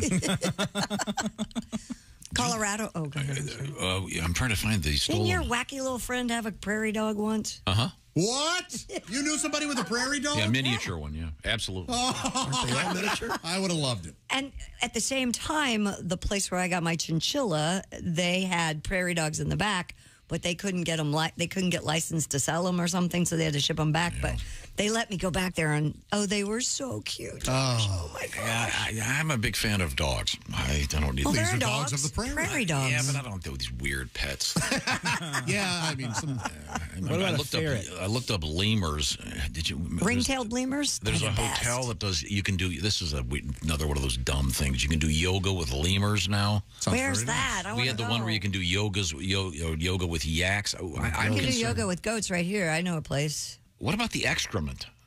They don't go. They can hold it. They don't. The goats. How does a lemur know when to hold it during a downward dog?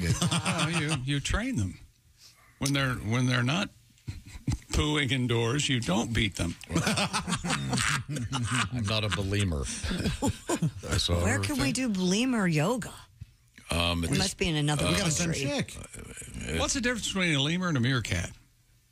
Oh, I love this. So there's meerkats are closer to prairie dogs. What is the joke? So they're like it's called Meerkat Motel or something. Meerkat Manor, I think. Meerkat Manor, yeah. That was a cute thing. That was a cute show. And they're kind of like prairie dogs, right? Is the thing from Lion King a meerkat? Is that what that is? Oh, Timon and Pumbaa? Yeah, I think so. I think he is a meerkat. Okay, well, I can't find the lemur in the garage, but I'll try to dig it up for you. What else have you got, Christy? Colorado officials are saying a curious bear took hundreds of selfies with wildlife cameras that were set up in Boulder. The city's open space and mountain parks department hope to track animals that live in the area using motion capture cameras. Department spokesman Philip Yates said the images are used to map wildlife areas and provide a unique opportunity to learn about how local species use the landscape around us while minimizing our presence in sensitive habitats. And find Bigfoot. And find Bigfoot, yes. Correct. Of the 9 cameras placed across a 46,000-acre land system, one of the motion-activated cameras captured 580 images, 400 of which were of the same bear. Well, he's probably got his own, Insta page.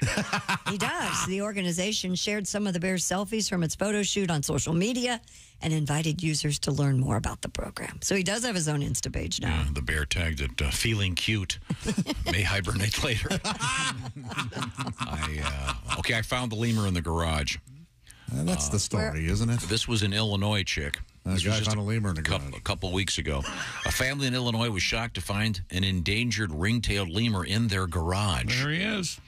The family in Bloomington discovered the animal after investigating noises coming from the garage. Zoo staffers came over from the Miller Park Zoo and retrieved the lemur. They've dubbed him King Julian after the popular Madagascar movie. Yes. Oh, yes. Way to use your imagination there. What's a popular lemur? Just name it that. Well, come on. It's like naming every shark you see Jaws. Okay, but they're going to say Chihuahua Pepe. Is there a famous Chihuahua named Pepe? I think it's a law in several states. If you have a Chihuahua, you got to name him Pepe. I think he's right. They call him Shivry. But we had the list of the most common dog names last year. We have the list of the common lemur names. No, the list of the most common people names in 2022, and the ones that have been that are dropping drastically. Okay. Dropping off the top 10. Most of the names in the top 10 are the same this year, though. Yeah, we'll come back with People the are ones sticking. that are. They're sticking with what may be considered the classics. Give me a couple teasers, Christy. We'll come back with the ones that are on the way out, so to speak. And we also still have the dodo bird and woolly mammoth could be coming back. Nope. Oh, there's one now. Canadian woman with the car key stuck in her face. And firefighters had a little fire of their own recently and also, at the station. And this is very important. The secret to a long life. Oh, yes. Finally. From someone who is a centenarian, which does sound like a superhero. The centenarian. He's the centenarian. Damn you kids. And as soon as I get my bag emptied, I'm coming after you. Get my bag empty? The man with the kryptonite lawn takes on the centenarian. Right now, I want to talk about what's coming up. Big game just around the corner. How about having some incredible appetizers, maybe a nice spread, thanks to your friends at Hello Fresh. They've got all kinds of food. We've been talking about it for a long time. How does it work? It's real simple. Hello Fresh has, this week, more than 40 chef-curated recipes. But it's not just recipes. They've gone to the grocery store. They've done the shopping. They're buying in bulk, so they're saving you money. The box arrives at your house full of fresh ingredients that are already measured. You put them together. Some of these are those famous 15-minute quickies. Put them together for delicious restaurant-quality food, things like Southwest pork and bean burritos or falafel power bowls. They've got all kinds of stuff. Whatever your let's make up a phrase. Your food lifestyle. How about that? If you're vegan, they can cover you. If you love comfort food, they've got that. Maybe you want something low in carbs, they've got that too. And HelloFresh has also stuff like this, Willie. Check out the chicken stir-fry tacos with tangy slaw, green pepper, sriracha mayo, and crispy onions. HelloFresh sends you 10 ingredients. Put those together in 4 easy steps. In 20 minutes, using only one pan, you have this delicious, colorful taco dish that you made at home with help from HelloFresh. Perfect for those busy weeknights. Perfect for date night. Perfect for just having fun, teaching the kids how to cook. HelloFresh. They've done most of the work, and you have restaurant-quality food. They'll clean their plates. Sign up today. Here's a new offer here, 65% off plus free shipping if you use the code BTShow65, like Bob Tom Show. It's very simple. BTShow65. HelloFresh.com/BTShow65. That's HelloFresh.com/BTShow65. Coming up, live longer, name your kid something smart, and what'd you name your dog? We'll see if it's a popular name. These are all the topics we're going to hit. This is the Bob and Tom Show. Thanks for listening to the Bob and Tom Show this morning. The show is also out there for you on our YouTube channel. Watch and subscribe.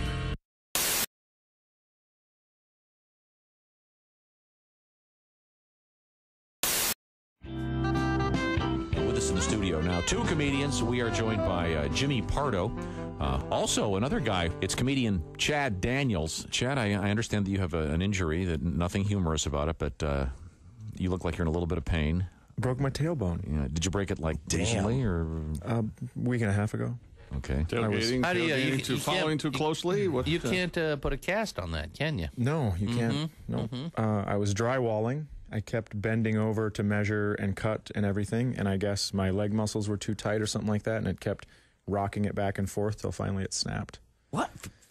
You didn't even hit it on I didn't hit it on anything. From bending over, and yeah, that's the kind of shape I'm in. Where's that tell you? Wow. Never heard of such a thing. Yeah, the doctor said it happens a lot to pregnant women, which was really awesome to hear from your doctor. Are your breasts tender? No, they're not. You're the first man for that to happen to.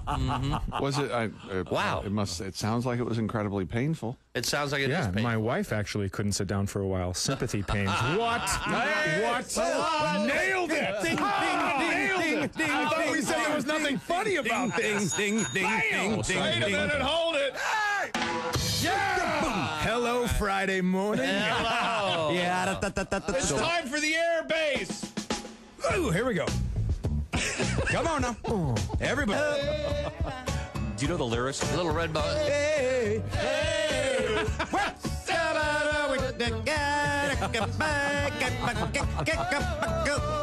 Say it again. Hey, hey. What the matter with the chicken? Oh, wait, we've got something new. What happened? Oh, Lou Reed. Oh, yes. Oh. Jimmy Pardo on the air base, ladies and gentlemen. Like you just don't care. Yeah. Oh, you know, I go this way. Oh, now suddenly it's in a stand-up acoustic. Oh, that's new. Yeah, right. I like that. Very nice. Hold your left hand higher. Remember, it's you. Jerk. It's not a stand-up cello. Turn it off. Turn it off. It's not a stand-up cello. You got it. That's it. That's it. You ruined it. You ruined everybody's fun. Sorry. You ruined everybody's fun.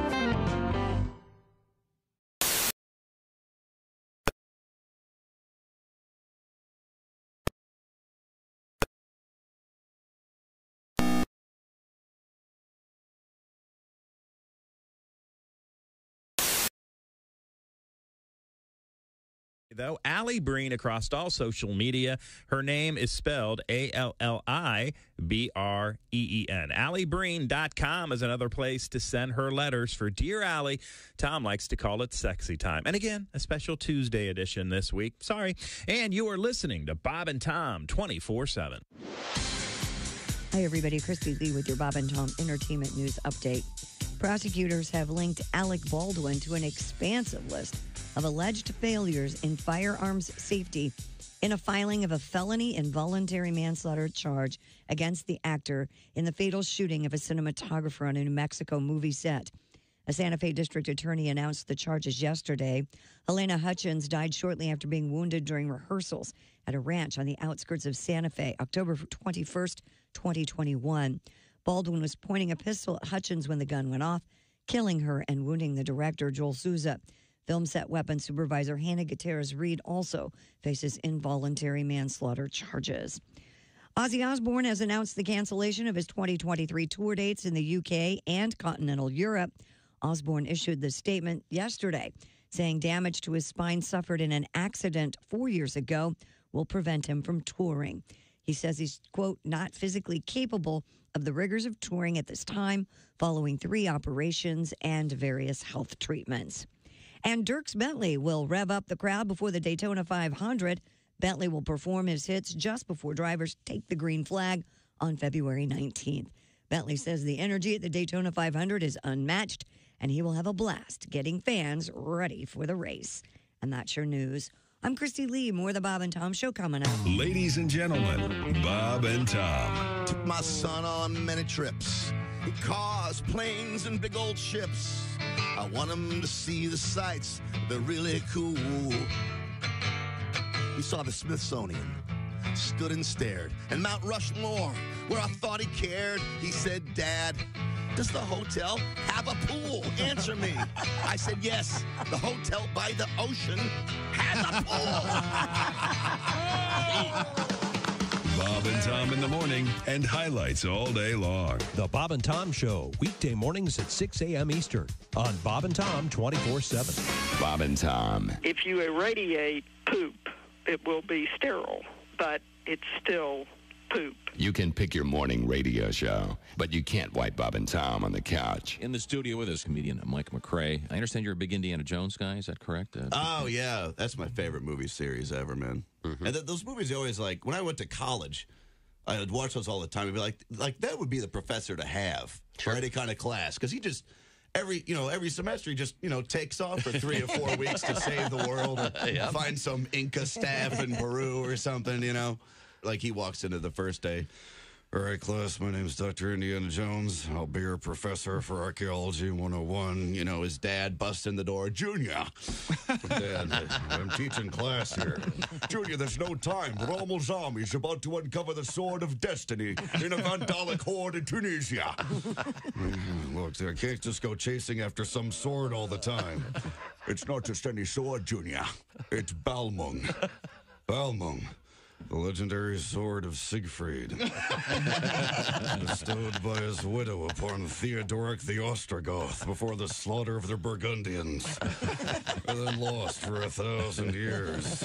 Class is like, I don't know what he's talking about, but yeah, go find it. Go save the world. We'll be here when you get back. We'll be at the bar, or the speakeasy, or whatever they had back then. Perfect. Class is partying afterwards. Hey, man, what did I tell you every semester? Hey, welcome back to the Bob and Tom Show. Christy Lee at the news desk. Hi. There's Pat Godwin in the performance room. Hello. There's Josh Arnold at the I Hate Steven Singer sidekick chair. Chick, how are you? I'm all right. There's Ace Cosby. Hey. There's Willie Griswold. Feeling good. I'm Chick, and here's Tom Griswold. I'm over here. Sorry, I'm over here trying to find. I think I may have Sports Bulletin News. Okay. It's not marked here. I think this should be it here. Time now for international weed news. Oh, that's weed news. Sorry. I'm sorry. I apologize. What's your sports news? How about this? Oh, wait a minute. That's the sports theme, Sports sorry. Bulletin, yes. Tom Brady has retired, albeit again, but he has said in his social media that he is retiring for good. He added the for good. So we'll see what happens, but it's... no one did it any better. He's certainly the best, and congratulations for a great career. Heck yeah. Amazing. Just amazing. All right. I bet you he is having a relaxful morning for the first time in 30 years. Yep, I bet you're right. Sitting down, having coffee. What do I do this afternoon? Putting sugar in it. Yeah. My first donut. Having a real man's breakfast. If he gained 200 pounds immediately, that would be the greatest thing. Just fat Thor. He's at Denny's and we're having that Moons Over Miami or whatever it is. Do it, Brady. Do it. It's interesting when you see some of the guys that go the opposite direction. Like Jeff Saturday. Yeah, Jeff Saturday got rid of some of the bulk, and he's obviously incredibly fit.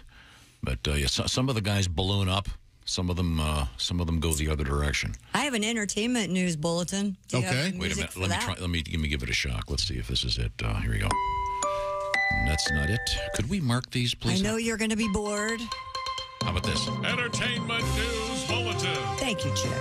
The Rock and Roll Hall of Fame has made their announcement of nominees. I feel like we just did this. I know, right? The Guess Who better be in it this year. 2023 Rock and Roll Hall of Fame nominees include All right.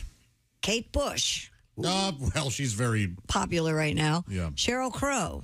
Okay. Missy Elliott. No. Iron Maiden. Yes. Joy Division / New Order. Never had a hit. Level Terror. Oh, my God. Yeah, they did. Cyndi Lauper. Okay. Yeah, George Michael. Yeah, of course. Willie Nelson. All right. Rage Against the Machine. Hell yeah. Soundgarden. Yes. The Spinners. Yeah. A Tribe Called Quest. I call that a douche called Quest. The White Stripes and Warren Zevon all up for induction. Why is the Guess Who? No, did Jan Winter get pissed at the Guess Who? I don't know. You can vote through April 28th at rockhall.com or in person at the Cleveland Museum. Inductees will be announced in May, and the ceremony will take place this fall. Well, we've got a handful there that, the purists will say aren't rock and roll. Right. I think Tribe Called Quest is interesting because their most famous song, Can I Kick It, that features Lou Reed. And so maybe that's what it is. It's sort of the tie-in that sampling rock and roll can lead to hip-hop. Well, you could say the same kind of about Rage, that rock and roll can lead to hip-hop. But they're, to me, heavier and more, So having massive #1 international hits doesn't get you in the Rock and Roll Hall of Fame. Okay, just check. Who are you pissed about? Guess Who? It's his current cause. Yeah. Just let him. I'm surprised they're not already in. I am too. Maybe it's because they're Canadian. I can't believe Iron Maiden's not already in. I was kind of surprised by that too. But Janet Jackson's in it? Yeah, I mean, there are a lot of... You're sure the Guess Who's not already in? Do you think my crusade to getting the Beatles out of the Rock and Roll Hall of Fame will gain any traction because they were British? Is that going to happen? Interesting idea. Please. Get those dirty redcoats out of the Rock and Roll Hall of Fame. Man, we got away from them once. Let's do it again. Yeah, go back to Liverpool. Get out of Cleveland, pal. I like Missy Elliott, but she should just not be one of the first nominees. So, how about Pete Rose? Oh, that's fun. Well, what else have you got over there? Yeah, Christy? it looks like the Guess Who's not into the Rock and Roll Hall of Fame yet. My goodness. Well, sorry. My God. They're in the Canadian Rock and Roll of Fame. Is that okay? Company. They are Canadian, yeah. I mean, they have more hits than 90% of the, probably 95% of the crappy bands that are in the Hall of Fame. Hey, Iron Maiden, not a ton of radio play, right? The biggest radio thing was Run to the Hills.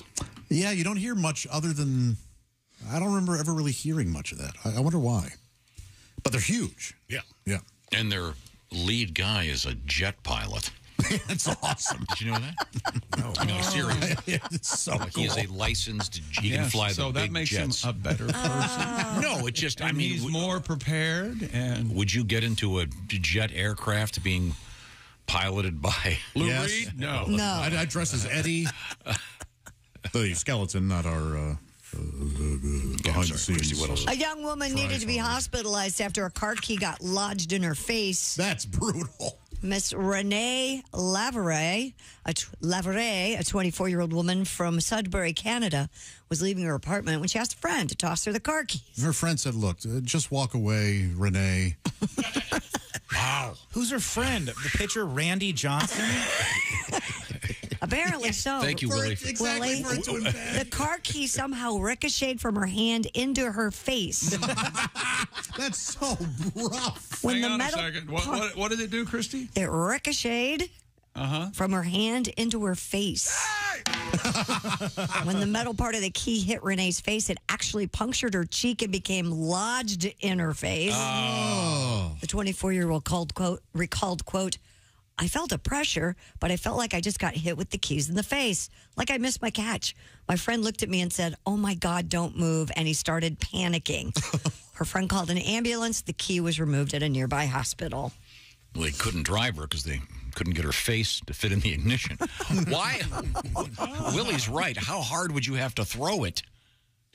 As one of those freak It's things. just a I'm freak wondering accident. if she caught it and brought it towards her face and then kind of jammed it in there. Oh, boy. I wonder how many cars just start now with a button, and just because you have the keys on you. So maybe if she had the keys in her face, it would still start. Oh, so it's like a fob thing where you press your nostril and the key starts?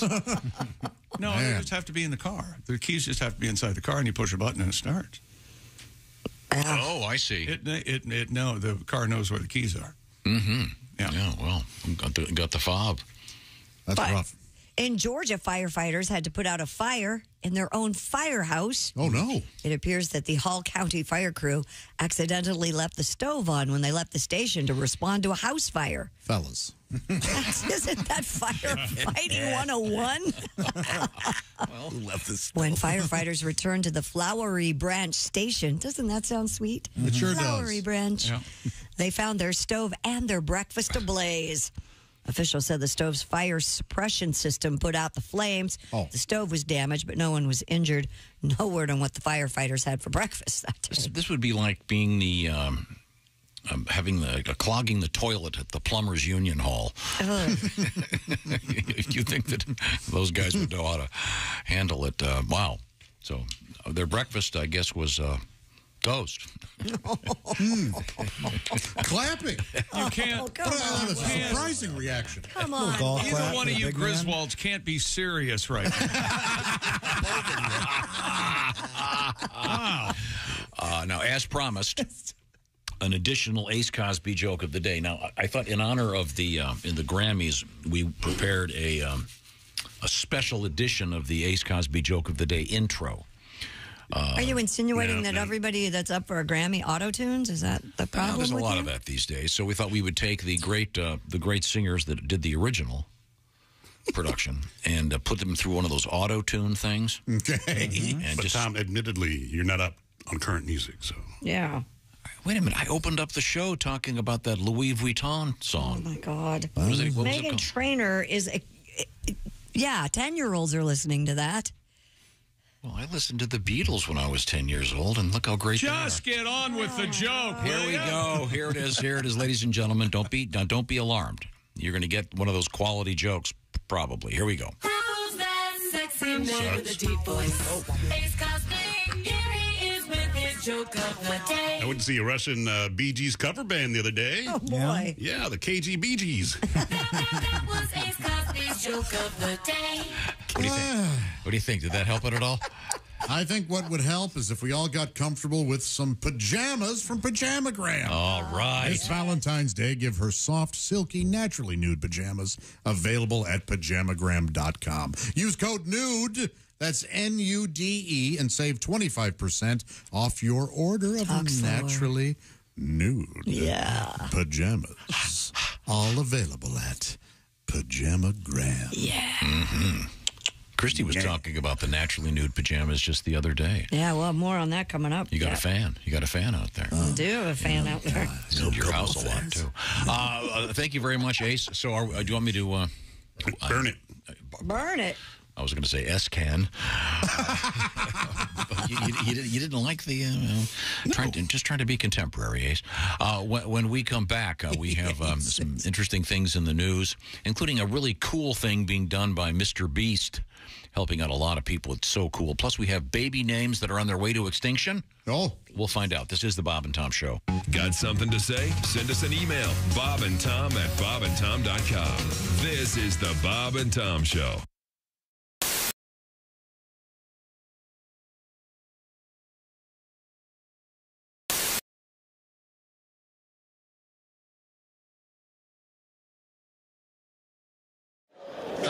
When we decided to do this, I said, Tom, we should do a Tim Wilson song. And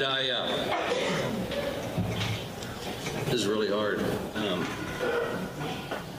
I practiced and practiced, and man, I sucked. You just can't do a Tim Wilson song. So I took liberties with some of Timmy's songs and whipped a song together in honor of Tim.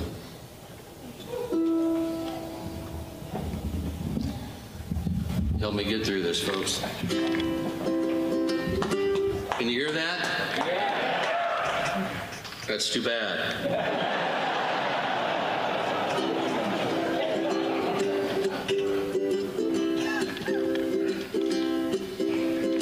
He really loved his trailer park woman. Didn't care much for Dr. Phil. I'm sure he started the church league fist fight, and his ass got tired of Shaquille O'Neal. A big white hat with a black 6-string guitar. Now the heavens have their newest star. Where's my jetpack, he would sing. Now he's sporting wings. And he taught Jesus Christ the booty song. We all thought he'd go to Chuck E. Cheese hell. With George Bush, George Strait, George Patton, and George Orwell. A hillbilly homeboy, I could be wrong. But I know he's tired of me singing this song. A big white hat with a black 6-string guitar. Now the heavens have their newest star. Where's my jetpack, he would sing. Now he's sporting wings. And he asked Jesus Christ to join his band. They're singing Georgia, goodbye Georgia, Georgia, goodbye, Georgia, goodbye Georgia, Georgia, goodbye.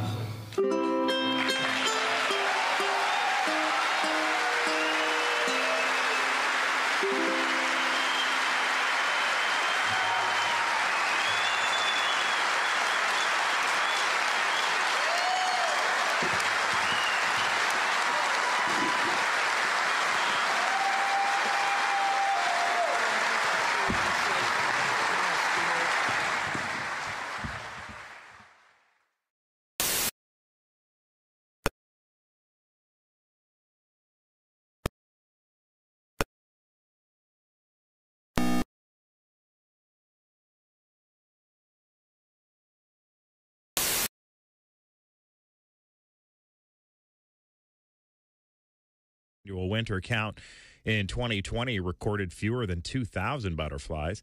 Researchers say the monarchs are at a critically low level in western states because of the destruction of their milkweed habitat due to housing expansion, pesticides, and herbicides. They say they don't know what is helping the insects multiply, but it is good news. And that's a look at things you may have missed. More of the Bob and Tom Show coming up. Hey man, it's Donnie Baker, and the fact remains there's nothing better than being a VIP. And I don't mean like his dudes on Pervert Rabbit Xanadu's. I'm talking about a Bob and Tom VIP. Best thing, you'll never miss another minute of the show. I swear to God, you can hear the show here in the morning, and then cause you're a Bob and Tom VIP, you'll get the podcast of the entire show, a 12-month library of podcasts, hundreds of Bob and Tom comedy tapes, and a 60-day video archive of the show. Bob and Tom VIP. You have to get it. It's state law. Hi, this is Nick Griffin, and you're listening to Bob and Tom 24/7. Brand new feature, Biff Whiskey, Frontier Lifeguard. As told by Arnie Whiskey, Frontier Golfer. I should have known. Well, you know, I was a man about town, and also at the Whiskeyville Country Club and Salad Bar. Of course, the country club, we have our very own swimming pool. And, of course, we had to have a lifeguard for the youngsters there.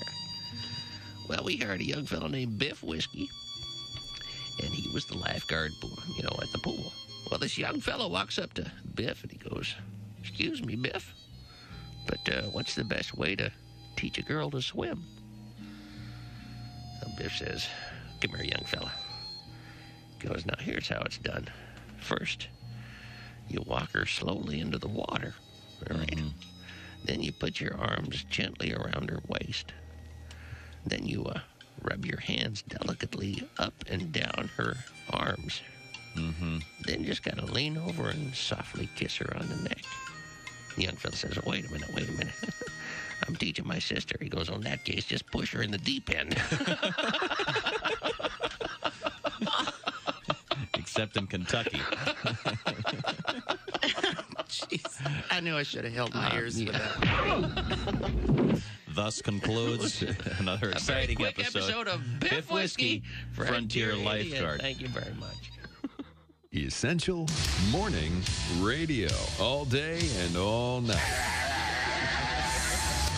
This is Bob and Tom 24/7. 24/7.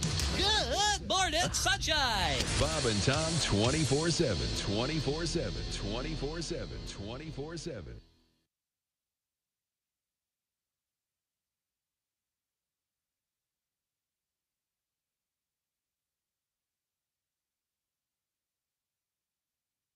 Dr. Lanter. Thank you, Earl.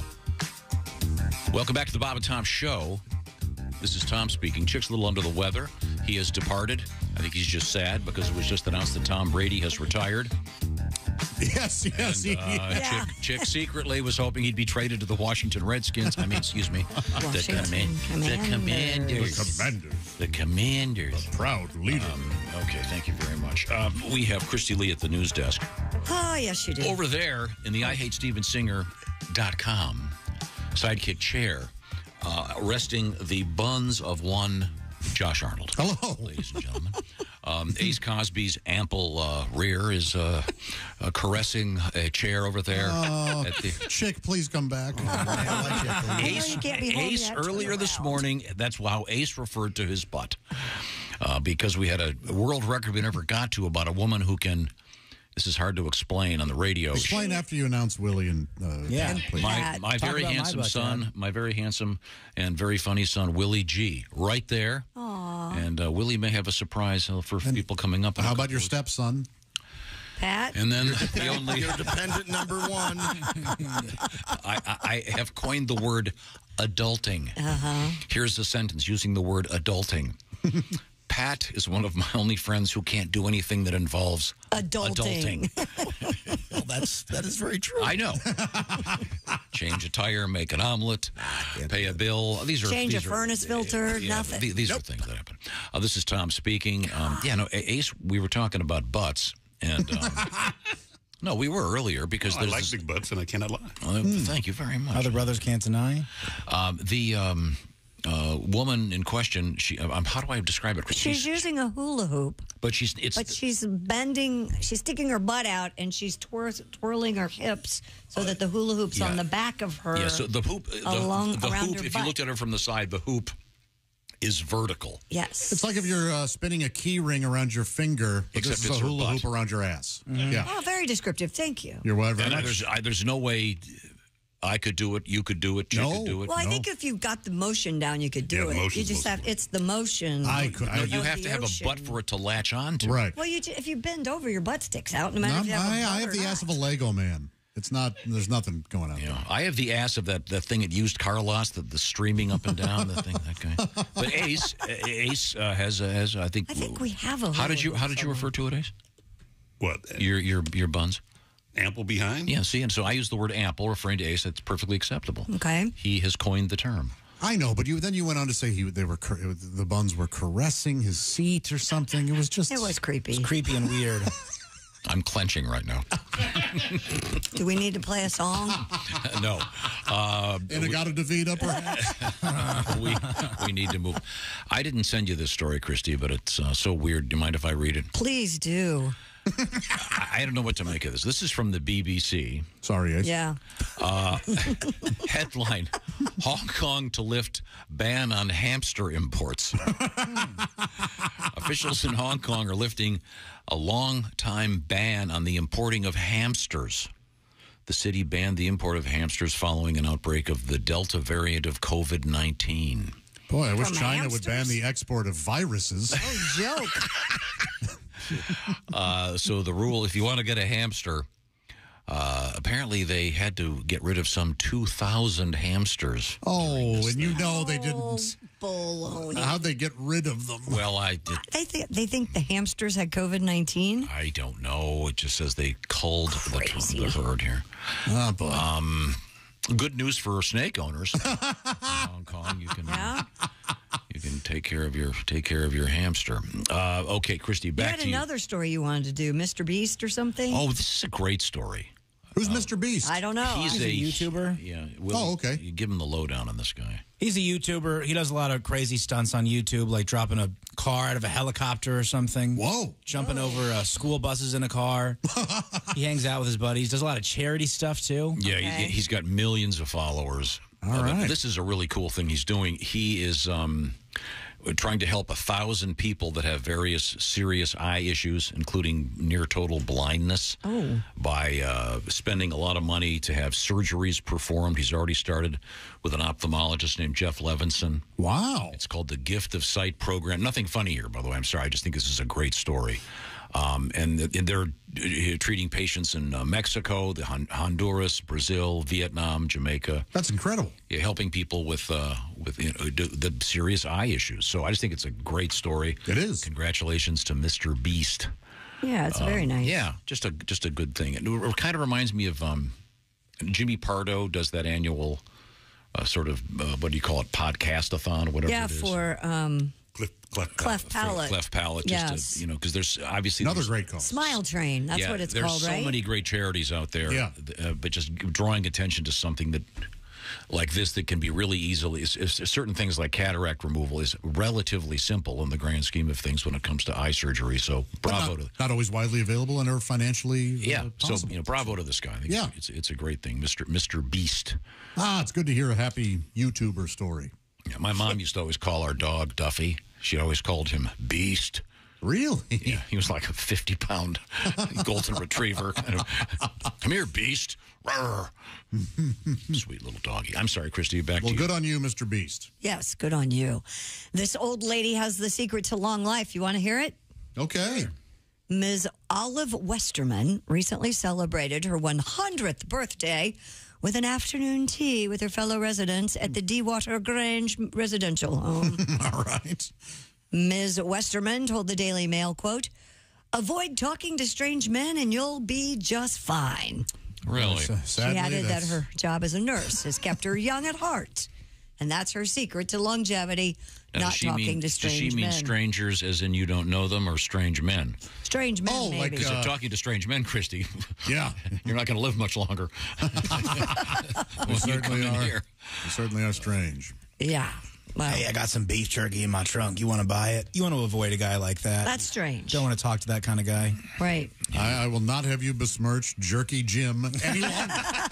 He's a good man. Josh, just once a month, he meets a guy in a Trader Joe's parking lot in the back of a Corolla. They flash their eyes twice at each other. I got black pepper turkey. I'll take it. Nothing funny here, but in all truth, aren't you more likely to be murdered by someone that you know?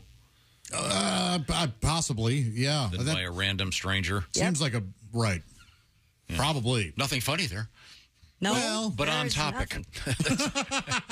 That's a new feature of this show. Yeah, but seriously, aren't you? Yeah. I know you guys probably didn't find this interesting. Oh yeah, the song.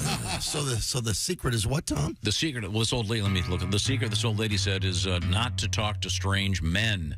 People are strange. Don't talk to strangers. Strange men are dangerous.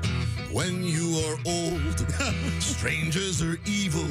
When you're 100, strangers with flowers come right to your home. When they're strange, they probably know your first name or call you mom. Say they're your son, but they're strange. Never play bingo. Avoid all strangers. There lies the danger. Stay in your room. See, it's got a little dark twist to it there. Oh, yeah. All right, go ahead, Christy. Isolation is the answer, apparently. Do you know that weird chord that song ends with? No, not necessarily. Oh, you should look that up. I like that song a lot. Oh, me too. Now, coming up, we have some of the names that people are giving their kids that are becoming less popular. Yes. Although, for the most part, the babies' names in the past year are pretty much mirroring the prior year. Nice. Now, do you guys remember the top name for a female dog last year? Luna. Very good. Boy, you have a great The top 5, Luna, Bella, Daisy, Lucy, and Willow. I have a daughter, Lucy, and a niece named Daisy. I've got 2 of them. But they're not dogs, they're people. Well, that's very good. The top 5 male dog names, Josh, remember number 1? Male. Max. Tucker. Max is number 1. Tucker was number 6. Max, Milo, Cooper, Charlie, and Teddy. Number 1 male dog names. Good boys. Last year. And by the way, Willie, you'll be glad to know that you're number 11 on the dog name list. Where my dogs at? Oh, they're out there barking. Yeah, a bunch of dogs named Willie after the time of their life. Would you do a stand-up show for only dogs? No humans in there at all. I just have a little whistle that I teach them to laugh whenever I... No. You just, nothing to aid them. Here we go. Just have to... Can I use treats? No, you just have to. How do you get them to just sit still? No, we have got to film this. I know exactly where we can do it. And now, would their instructors, would their people be with them? I don't think so. I think it'd be hard to get them to stay still. So eventually they'll start walking around. Hey, don't you guys hate it when the mailman comes to the door? Ding dong. Would you feel like you were bombing, even though you weren't, because they're dogs? Yeah. This is a great idea. It'll be a great video. This bulldog knows what I'm talking about, right? Maybe you know what? Maybe you can give treats. If a dog barks after one of your jokes where you're supposed to laugh, and then teach the other dogs, hey, you'll get a treat if you bark. Who's celebrating a birthday? Any one of you bitches getting married? It's an all-dog. This guy knows what I'm talking about. Right now, I want to talk about Valentine's Day, and I'm going to warn you right now. When I tell you this, I want you to act on it immediately because last year it sold out. I'm talking about the naturally nude pajamas from Pajamagram. Christy's raving about them. And Christy, tell me a little bit more about what the naturally nude pajamas are all about. Well, they feel just like soft skin, but really even better. They're more alluring than lingerie. The texture and touch is so seductive. Not only will she love them, but you'll love her in them, if you know what I mean. Leave nothing to the imagination with naturally nude pajamas. She's going to love it. You're going to love it. And it's a wonderful gift. Tell them how to get it, Tom. Well, it's pretty simple. You go to pajamagram.com right now. They've got all kinds of great pajamas, believe me. But these are the ones that are perfect for Valentine's Day. They come in a variety of colors also. Pajamagram.com. There's a secret code. I'm going to pass it along, though, for you right now. The secret code is NUDE. N-U-D-E, nude, as in naturally nude pajamas. And if you use that code, you save 25% on naturally nude pajamas from Pajamagram. These are fantastic. Christy was talking about them off the air the other day. Oh, I got them for Christmas, and I really love them so much. The Pajamagram.com is the place. Once again, the code N-U-D-E, nude. Save 25%. Tell them the Bob and Tom Show sent you. You'll love the feel of them. So will he, she, whoever. You're going to like it. They've got all kinds of super cool pajamas at Pajamagram. And did I mention that they gift wrap them for free? So check it out. Once again, it is Pajamagram.com. Please do us a favor. Tell them the Bob and Tom Show sent you. Coming up, we have interesting things in the news from the world of baby names. Someone's going to be upset because that name fell off the chart. We'll see. This is the Bob and Tom Show. Hey, this is Henry Phillips, and you're listening to Bob and Tom 24/7. Well, what else would you be doing with your time?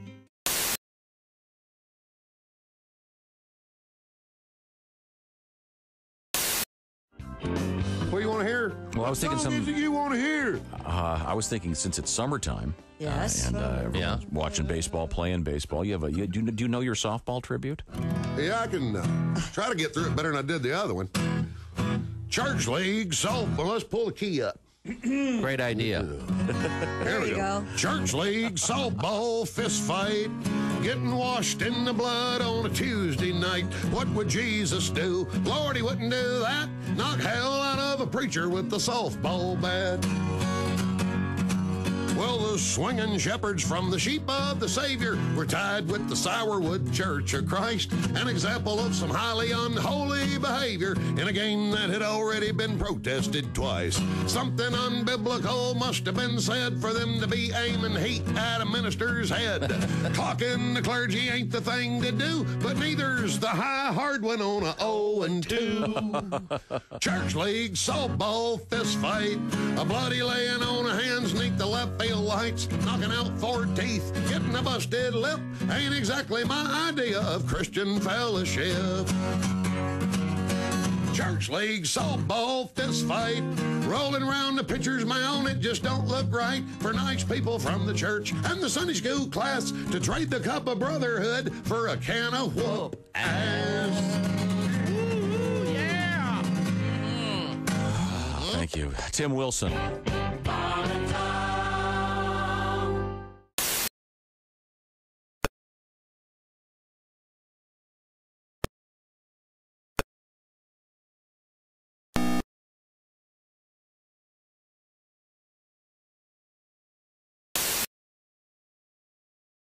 From the capsule.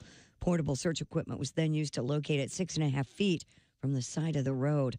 Search crews had spent 6 days scouring the entire length of the highway, literally like finding a needle in a haystack. Inflation cooling parts of the economy appear to be weakening, but Chair Jerome Powell is likely today to underscore that the Federal Reserve's primary focus remains the need to fight surging prices with still higher interest rates. With markets anticipating the Fed will stop raising rates soon, possibly even cutting them later this year, Powell says he needs to push back against that optimism. His tough message will likely emerge at a news conference after the policy committee announces its latest action. They're set to raise their benchmark rate by 1/4 point to its highest level in about 15 years.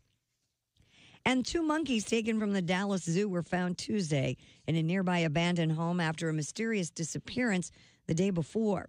No arrests have been made. Dallas police found the 2 emperor tamarin monkeys after getting a tip. They went to the empty home in Lancaster, just south of Dallas, and found the monkeys safe in a closet. They have been returned to the zoo.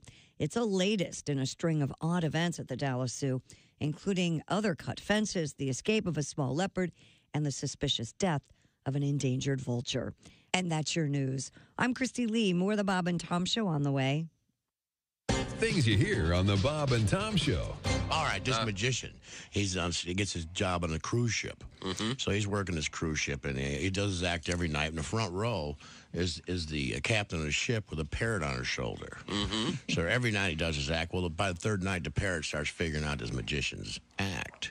So he starts heckling the magician, and, you know, it's in his sleeve. It's under his hat. His assistant has it. So that night, they hit an iceberg, and the ship goes down. The magician wakes up floating on a piece of driftwood, and the parrot is sitting on the end of the driftwood, and they stare at each other for 2 days and don't say a word. They just look at each other all mad. Finally, the bird goes, I give. Where's the boat?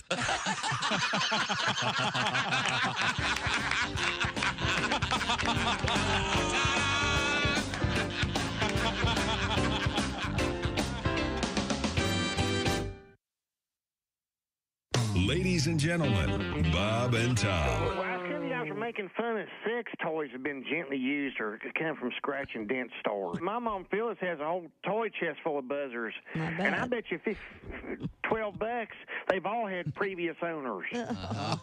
Fact remains, something like a double donger has to be broke in. It's no different than a slow pitch softball bat. It don't even develop a sweet spot until about a year or two out of the box. Swear to God. Bob and Tom in the morning and highlights all day long. The Bob and Tom Show, weekday mornings at 6 a.m. Eastern on Bob and Tom 24/7. Bob and Tom 24/7. It's not on air. It's online. Bob and Tom 24/7. Frigamall Broadcasting presents another Bob and Tom Olympic moment in history. The year was 1896. Uh-oh. The place just outside of Athens, near the town of Stactontopolis, Greece. While preparing for the first modern Olympics, organizers were forced to eliminate a track and field. Once again, welcome back to the Bob and Tom Show. Ace Cosby is our engineer. Hey. He's manning the controls over there. This is Tom speaking. Every break, we lose somebody. What's going on? I don't know what's going on. Oh, there's Willie. Willie G is right over there. I see him through the glass. It's Pat Godwin. Hello. Christy Lee is over there. Hi. At the Bob and Tom news desk. Occupying his space, it is Josh Arnold in the IHateStevenSinger.com sidekick chair. Hello there. And we were talking a little bit about the Rock and Roll Hall of Fame, the new nominees. Oh, yeah. Mm-hmm. Is Peter Frampton in the Rock and Roll Hall of Fame? Yeah. Sure, he'd have to be. Are you sure? I'm pretty sure. I'm not sure, but yeah. I hope so. But I mean, the Guess Who, once again, not nominated, which is staggering to me since they have so many hits. But yeah, there are a lot of it's very woke, their list of politically correct. Yeah, there's some of that. Mm-hmm. But some of it is a true celebration of... they should just be the Music Hall of Fame. Yeah, Dolly Parton's great. Rock and roll, no. Sorry. I got a letter here. Oh. Dear Bob and Tom Show, I heard your sports guy is out today. I like to sit around and drink coffee now that I'm retired. Maybe I can sit in and do sports for you today. Thanks, Tom Brady. Wow. Holy cow. Look at that. Yeah. He announced his retirement. I bet he's ready. You know what? Peter Frampton's not in the Rock and Roll Hall of Fame, according to this. They sent him a letter and they said, actually, we don't feel like you do. Oh, my. Apparently. Okay, we need to start some Having kind one of of the petition. best-selling rock albums in history isn't enough. Yikes. Wow.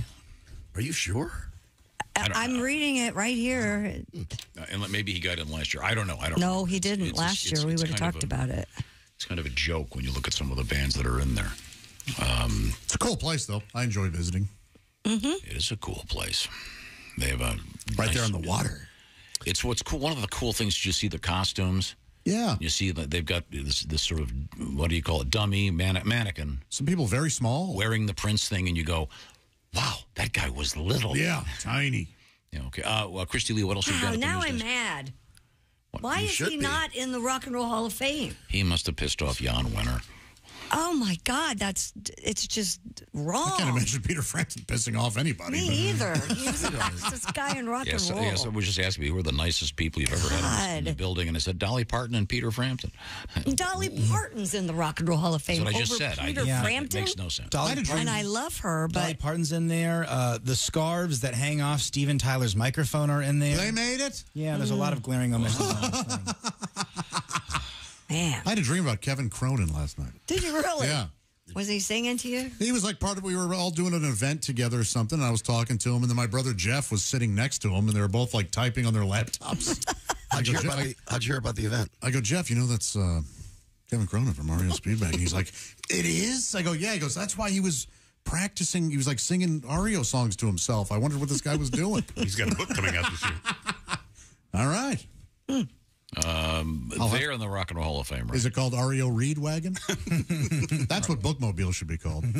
The REO Reed Wagon. Oh, there you go. Very, very nice. What if he did a book about REO and then he did a second book with more REO information? Yes. It was called Double Stuffed REO. Oh, you know I'm a fan of that. Yeah. Why don't the REO people sponsor a tour? They should. REO presents REO? Oh, come on. These are all great ideas, Christy. Yeah, they are start writing these wonderful down. ideas. Are we out of stories? Okay, I'm No, sorry. I'm still mad. Okay. God. That's all right. All right, what else have you Start a got over petition. Some baby names are at risk of going extinct this year, according to babycenter.com. Names like Kate, Kane, and Kyle plummeted in the ratings in 2022, with several more falling out of favor so much that they might be on their way out completely. The K names really take a hit, especially in the boys. But the top 10 girl names at risk of going, quote unquote, extinct are number 1, Hayden. Okay. Number 2, Aria, Ariyaah. Well, that's all right. Mira. I love the name Mira. That's a pretty name. Okay. Kate. It's a great name. Catherine. Classic name. Leah. Joy. Vanessa. And then Alia and Paige. Okay. What are the boys' names that are dropping the most? Well, first, I never even heard Arjun, Arjun. Yeah, you don't hear that one a lot, do you? No, you don't. Arjun. Arjun. Number 2, Walter. I like the name Walter, especially for a little kid named Walter. That's great. So cute. Well, put on your shoes, Walter. Just call me Walt, I Mom. love the name Walter. Let's bring that one back. It sounds kind of like an old guy name. Right. Is that the old guy in Up? Is his name Walter? It seems like it would. Oh, the cartoon. Jesus, the puppet. Yeah, Jeff Dunham's. Walter. Oh, that's right, yeah. The old guy's name in Up is Walter Deadwife. Oh, Isn't it? man. Yeah. I think Spoiler alert. Walter Sad Montage. Spoiler alerts in the first 2 minutes. I know, but it's so sad. Never laughed harder in the theater. We continue on with the boy names that could become extinct. Royce. Royce? Yeah. That's like an old rich guy, Royce. Yeah, really? Kind of rolls off your tongue. I was waiting for that. Khaled. Rory. Nehemiah. That's not even a name. Yeah, it is. Kid Nehemiah. Cameron. This one kind of surprised me. Wade. That's a pretty good name. You hear that a lot. Kane, spelled with a K. And Kian, Kian. Kian. Would that be Kian? I guess. With a K, yeah. Now, I have the most popular baby names in the United States for 2022, and it hasn't changed much. I'll go from 5 to 1. Sophia, Ava, Amelia, Emma, and Olivia. Now, don't you have daughters named Ava and Sophie. and a dog named Emma? Well, I had a chinchilla named Emma, but she's no longer with us. Way dead. Oh, sorry. Well, she just passed about 3 months ago. Okay. Burning in chinchilla hell. This surprises me. The top name, number lived a 5. long life. Number 5 is Mateo. Yeah, Mateo, sure. yeah. It's Matthew in Spanish, Matt. Okay, Elijah, Mm-hmm. number 4. Oliver, number 3. Noah, number 2. And Liam, number 1 boy's name in the U.S. Okay. Wow. Now, here's an interesting one. Least popular name that's fallen the most, apparently, is Gary. Really? Not a lot of Garys out there? I guess not. I have an Uncle Gary. Gary's not a real popular name. Yeah, I can see that. Also dropping in popularity, Angela, brace yourself, Pat, Kimberly. Yes, say more. Alexa, that's probably, I assume, dropping because of the device. Must. Yeah. Nicole, Ashley, Lorraine, and Kristen are all. One of my dearest friends has a daughter named Alexa. I feel it's got to be tough. Oh, boy. Yeah, well, Yeah. Every time somebody calls her name in her own house. it could be worse. What do you need? What if your last name is Dahmer? Well, you live your Well, that life. doesn't trigger a device, though. You don't buy a case of something just because your name is Dahmer. I'm just saying, would you change your name? Yes. Yeah. What? If your name were Christy Dahmer, You'd have to change your name. I don't know. Would you? You wouldn't What be, if you were? you wouldn't be invited boy. to dinner. I'm glad I don't have that problem. Do you think the name Kim is getting less popular because of Kim Kardashian or Kim Jong Un? Oh, Who do that's you think a good people point. are more fired up about? Kim Possible. People are upset about that cartoon Isn't that spy. a cartoon? Yeah. Always asking me to call her or beep her. I don't even want to reach her. Man, I love the name Walter. That makes me sad now. Have another kid. Yeah. If I have a that's gonna boy, I'll happen. consider the name Walter. You would, but I bet your wife won't, or whoever. No, I'm going to As your baby. I'm going to adopt on my own. Oh, okay. Well, that's cool. You could do that. Why don't you do that? I don't know. Bachelor father. It'd be great. I don't think that you can you? Yeah, you can. If I walked in and you know what? I'll take a baby. Sir. We have many forms with many questions you Wait have a to minute. answer I'm going to call it very Walter. correctly. We have all these children that need homes, and you're going to tell me they wouldn't give you a baby if you're just a single male? I think there are some forms to fill out. I don't think they would. Yeah. I hope there's a long process for a single man. For anybody, there's a long process. But Get the list out. We got that name to Yeah, it. Christy, all mad. First, it was the Rock and Roll Hall of Fame. yeah, I and now can't believe this. Peter Frampton's not in there. That makes Little me Feet's not in there. mad. Little Feet's not in there? No, but no, they did.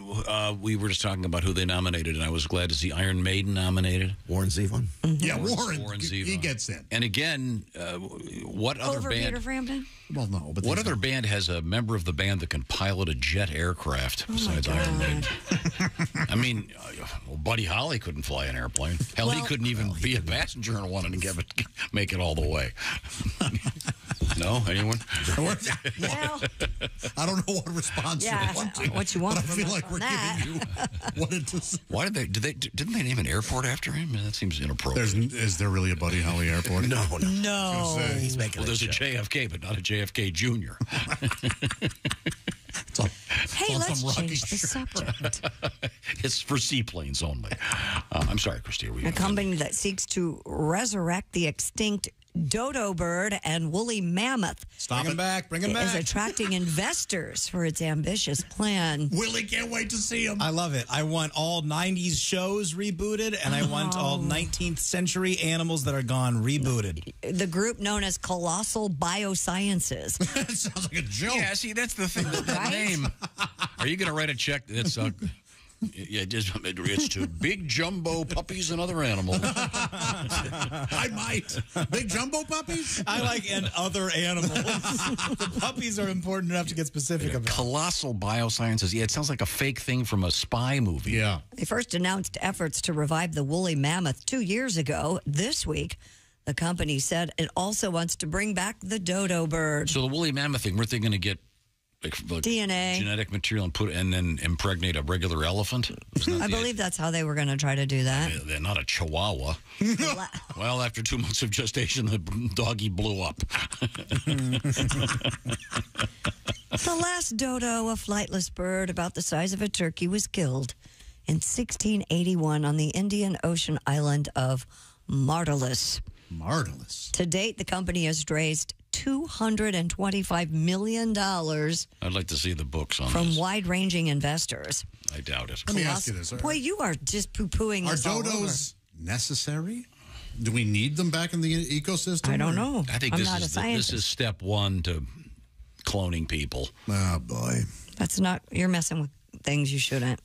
Colossal co-founder and CEO Ben Lamb says the prospect of bringing the dodo back isn't expected to directly make money, but the genetic tools and equipment that the company develops to try to do it may have other uses, including for human health care. Not exactly. Well, don't they have? Didn't Barbara Streisand clone her dog? That's Yeah. right. Yep. That is right.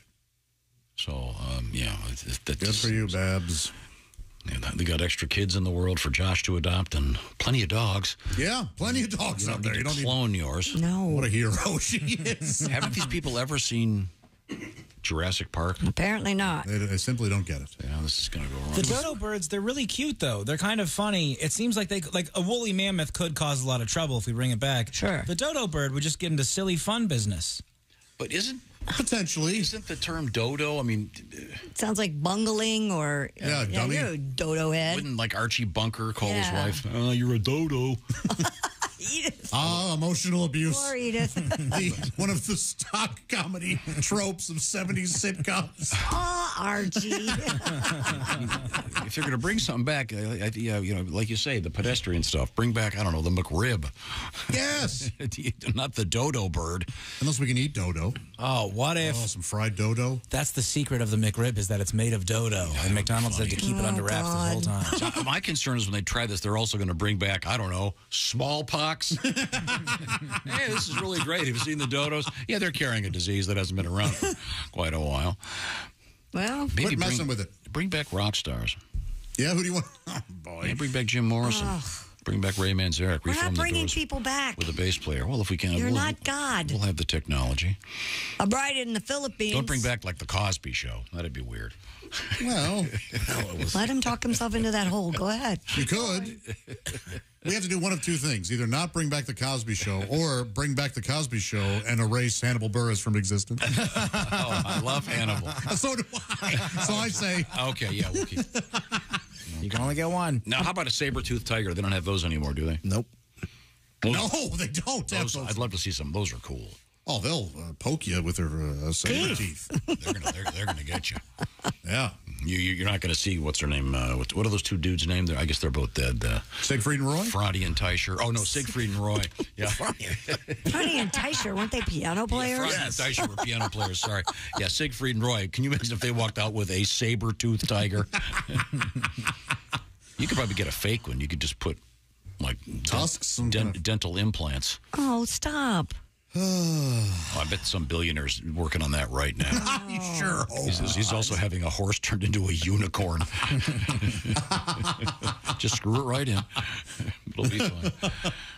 A bride in the Philippines ditched the traditional floral bouquet. What'd she go with? An onion arrangement, Josh. Lovely. There wasn't a dry eye in the house when she walked down the aisle. Why on earth would you do that? April Nobis told the Philippine news agency that she initially intended to use flowers for her wedding, but got the idea of using onions while browsing through social media. God, love social media. The 28-year-old said, while flowers are only used once before being thrown away, onions can be used after the wedding. Onions were also used in corsages and wreaths for her bridesmaids, and the bride gave onions to close friends and family as souvenirs. Thanks. However, since it weighed approximately 11 pounds, she did skip the traditional throwing of the bouquet to prevent any injuries. It stings. She gets married next with a big fat eye.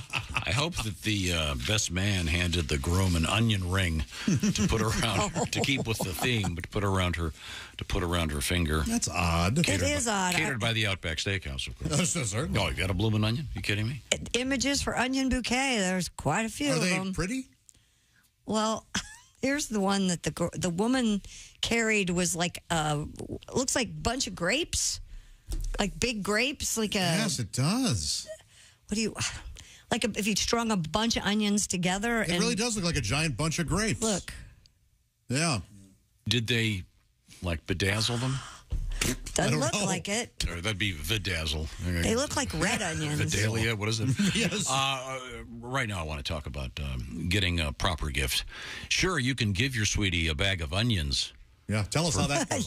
For Valentine's Day. You might want to start looking for a new apartment if you're going to do that. I would recommend you check out Steven Singer Jewelers for all kinds of great stuff. Of course, you can never go wrong with jewelry. Steven Singer has something that's a little bit different and super popular, and it sells out every year. I'm talking about those real long-stemmed American Beauty roses. They are dipped in pure 24-karat gold. This year, the special new color is called Periwinkle. There's one right over there. It's kind of a bluish, purpley violet. It's gorgeous, and Steven has all kinds of colors, of course, and they're found at IHateStevenSinger.com. Act now because they always sell out prior to Valentine's Day. Exclusively and only available at Steven Singer Jewelers. The gold dip roses are just about $59. Don't wait a minute longer. By the way, they're famous, of course, at Steven Singer Jewelers for their fast and free shipping. And get the orders in before about 2 o'clock Eastern time, and they go out the door that day. So you've got a couple weeks. I'd get it done right now. Save yourself a lot of hassle. While you're there, look at the gorgeous earrings, etc., etc. You can't go wrong with jewelry. Christy just was showing me her new necklace. Oh, there's a new necklace that Steven will probably be talking about tomorrow. It's gorgeous. It looks like a circle. It's got diamonds on it, and it's got a little heart inside it. Oh, it's beautiful. Can't go wrong with jewelry, fellas and ladies. IHateStevenSinger.com. Real jewelers, real roses, real 24-karat gold for your real love. IHateStevenSinger.com. Coming back, it's time to educate you with some history that will involve this great song, ladies and gentlemen. The greatest garage band song of all time. Woo! It's Louie Louie. We'll hear about why that's in the news. This is the Bob and Tom Show. Thanks for listening to the Bob and Tom Show this morning. Catch any part of the show you missed later today on our YouTube channel.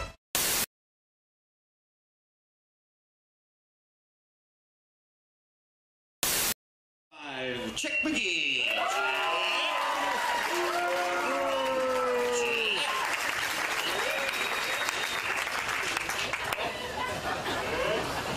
Chick said earlier he's never touched a cow before, but the rumors about the girls he's dated are not quite coinciding.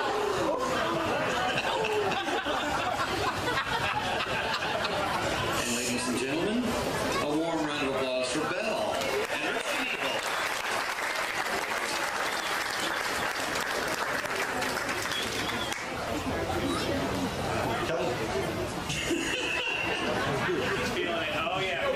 She's fine. She's fine. She's just fine. Oh, yeah. Let's see if we can get something out of there. Okay. You got the hang of it there? Yeah, I think so. You think so? Well, you better get some milk because we don't want you to be an utter failure.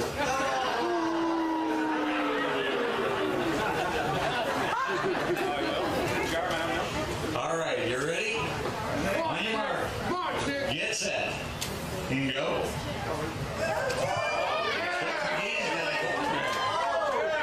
Yeah. There he goes. He's got it. Come on, keep going, Chad. The cow's leaning over towards you. When was the last time you had your head completely into the hooks of the section of the jersey? She falls over. Stay with her. Hang in there. Stay with her.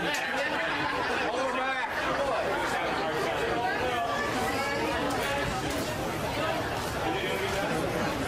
Bill, he's a nice guy. Don't make him chase you. I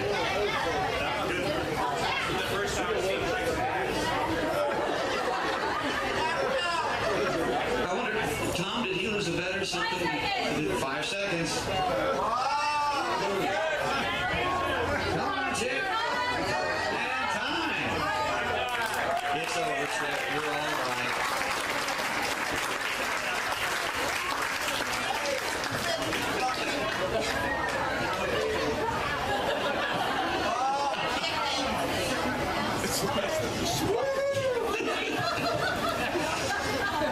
The official measure. Now we're up against a quarter already. Smiley's ahead. Oh, wait a second. Yes, you did. Well, we have a set. Ladies and gentlemen, a big round of applause for Mr. Chick McGee. What a trooper, Chick. And you know the Bob and Tom are not going to let you live this. Neither is Christy.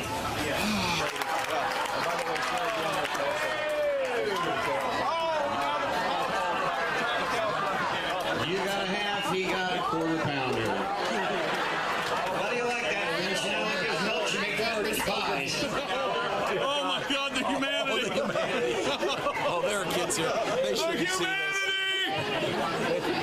We have the turd man here.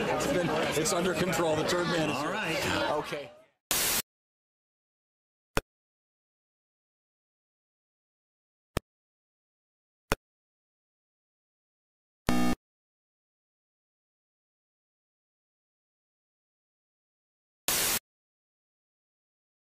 Use the alarm and even send a message. This is Kenny Tarmac signing off and reminding you everything I touch turns to sold. Hi, this is Kostaki Economopoulos, and you are listening to Bob and Tom 24/7.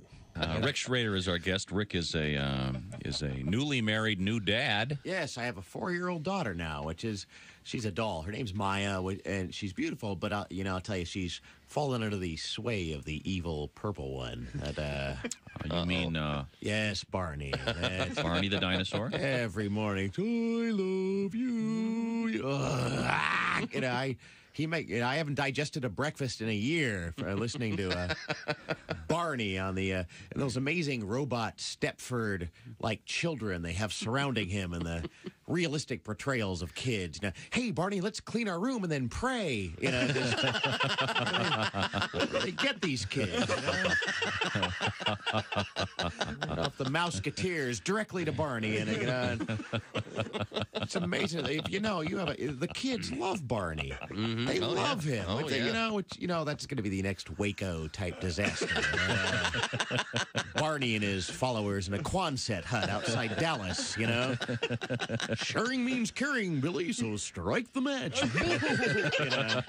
Next thing you know,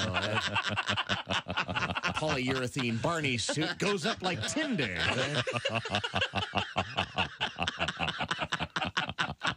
I point this out because I care. Bob and Tom, 24/7. Comedy via your computer. Bob and Tom 24/7. This is Bob and Tom, 24/7. I babysat a cat a couple weeks ago. No, it went in the show. Oh, he... Then he started picking his out of his litter box and dropping him in the middle of the living room floor. Oh, this is a protest. It did seem like some sort of action. Cats that's are, funny. Jerks, basically. Can be. Cats are jerks.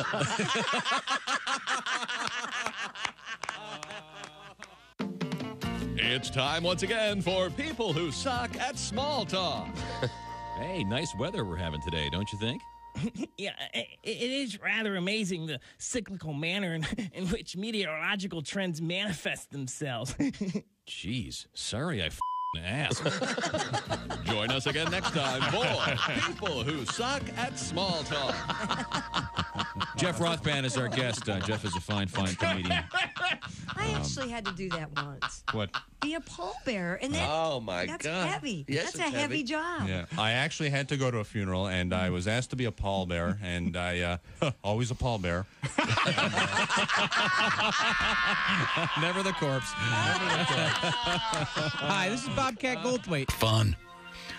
Welcome back to the Bob and Tom Show. Got a lot of mail to get to. I'll do the introductions. Ace Cosby is our engineer. He's right over there. Hello. Willie G is one of my sons. He's right over there. Hey, Pop. Very handsome man. Very handsome man. Weird. Yes. Josh Arnold, also a man of considerable handsomeness. Thank you. And he is at the IHateStevensinger.com sidekick chair. Christy Lee has a very handsome boyfriend. How about that?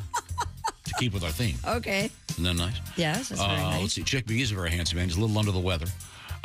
Even when under the weather, very handsome. Yes. I mean, I've seen him in a hospital gown. As have I. Oh, yeah. Yeah. Did I have not. Did he turn around for you and show you that hairy gluteal cleft? As much as I asked, he would not. I guess I'm a better person than you. Yeah. Pat Godwin. Hello. The man, the handsome face. Handsome to a fault. Oh, that's right. He's in the performance room.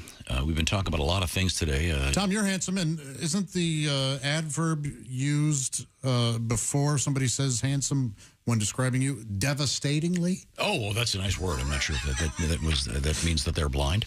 No. Okay, we've been talking about a number of things today, including, I don't know how this, I think this started with Josh. We were talking about the Denver situation in the NFL and the presence of a new coach, and you mentioned that Denver, one of the few cities that has their own food, the Denver omelet. And they nailed it, yeah. And we discovered that there are many geographical locations that you mention one word and you get a second word automatically. For example, with food, Christy Lee, French. Toast. Fries. Both are correct. Onion dip. No, you mentioned the geographical French region onion first. dip. Yeah, French Oh, I see. onion dip. Okay. American. Pie. Cheese. Not doing movies. Cheese. Swiss. Cheese. Yeah, that was an easy one for Miss. you. Bermuda. Triangle. Shorts. How about Texas? Toast. Very good. Chicago. Pizza. Fire. Idaho. Potatoes. Ace, this is for you. Slow pitch. California. Golden Seals. There are two foods. California. What? Roll. Right. California. Raisins. Yeah. California raisins, yeah, but I think you Hoid it through the grapevine when they do the John Fogerty version. Boston. Beans. Cream pie. Baked beans. Or baked beans, both correct. This is for you, Pat. Philly. Cheesesteak. Very good. Or cream cheese. And Mississippi. Mud pie. All these are great. And beef. Jerky. Injection. Manhattan. Okay. Kentucky. Fried woman.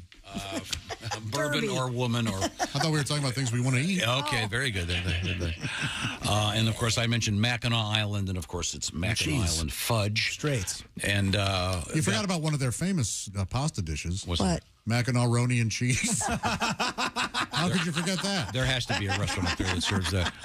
Dear Bob and Tom, I am from Michigan. Mackinac Island is 4 hours from my house. We vacationed there a lot when I was a kid. Fudgy. Always getting the fudge, especially the peanut butter. When I was pregnant, Jessica writes, I had a craving for it and drove there and back one day. It's a total of 8 hours in the car. Totally worth it. So Okay. we're going to get some fudge, and Christy doesn't get any. That's okay. It won't she was hurt my pregnant. feelings at all. I'm not That pregnant. means- What having bathroom stops at work? Yeah. Also means she had sex. We have time now Doing it to with a guy. review Finishing me. today in history. Let's clean up. No pullouts. Today, now in history. Yeah. No pullouts. No pullouts. This is funny. In 1964, a guy named Matthew Walsh was the governor of the state of Indiana. He tried to ban the song Louie Louie About time. for being obscene. What's obscene about it? Can't even understand Didn't he it. claim if you can't understand it, it must be dirty? Oh. Something like that. Yeah, there was a... You ever heard the alternate lyrics to it? It's about... well, there's hair involved and... What is it, patooey, patooey? A slang term for it to mess up. Never mind. Lucky this guy isn't around today. If he heard that song WAP, he'd lose his mind. No joke. Let's see. On this date in 1982, the great David Letterman premiered the show Late Night with David Letterman. Wow. 82? 41 years ago on NBC. That was the NBC. Loved it. The coolest. Oh, Dr. Phil's, this is his last season he just announced. Did you hear that? He's still on television? 21 years. He's wrapping it up. Daytime Good for him, TV. man. True hero. 2004, Janet Jackson suffered the famous wardrobe malfunction that ruined radio for about 5 years. Yeah, we haven't heard That about made a lot of sense, didn't it? Yeah, Justin Timberlake, somehow he got a pass. I never, like he thought of on the spot the term wardrobe malfunction. How long do you think they prepped him to say that? I swear it was an accident. She still had Oh, it yeah. covered up, so it wasn't. Yeah, it wasn't. What was it? I don't understand. Well, Happy birthday, the late Rick James. His real last freak, name, man. real last name was Bitch. You knew that. Rick James Bitch. Oh. I like Rick, bitch. My what did we father's learn Richard, on today's bitch. show, Josh? Well, we learned many, many things. So many. Rabbit, rabbit, rabbit. Yes. Keeps the evil spirits away at the beginning of the month. Tom says Louis Vuitton like a true Frenchman. Louis Vuitton. Oh, sorry. I do not say like a true Frenchman. He does. Louis Ace. Vuitton. And it's the first line of a new Meghan Trainor massive hit song. How about Good that? for her. Ace has had dinner with Uncle Cracker. What? Do you remember what you ate, Ace? Jambalaya. Jambalaya with old Uncle Seed. Did you order something with crackers? Oh, God. You can use crackers with Tom's 10-year-old daughter hates pizza. That's amazing. But Hart loves coffee. Yes. I am interested in selling my day-worn underwear along with a photo of me wearing the undies. I've had many emails requesting them because people want They need a new tent. They need a new sail for their That's sailboat. just mean. I'm sorry. Spinnaker, no less. Something to cover their car. I'm a fat fatty. We'll be back tomorrow. Thank you very much. This is the Bob and Tom Show. Hey, thanks for listening to the Bob and Tom Show this morning. Get a look at today's show on our YouTube channel.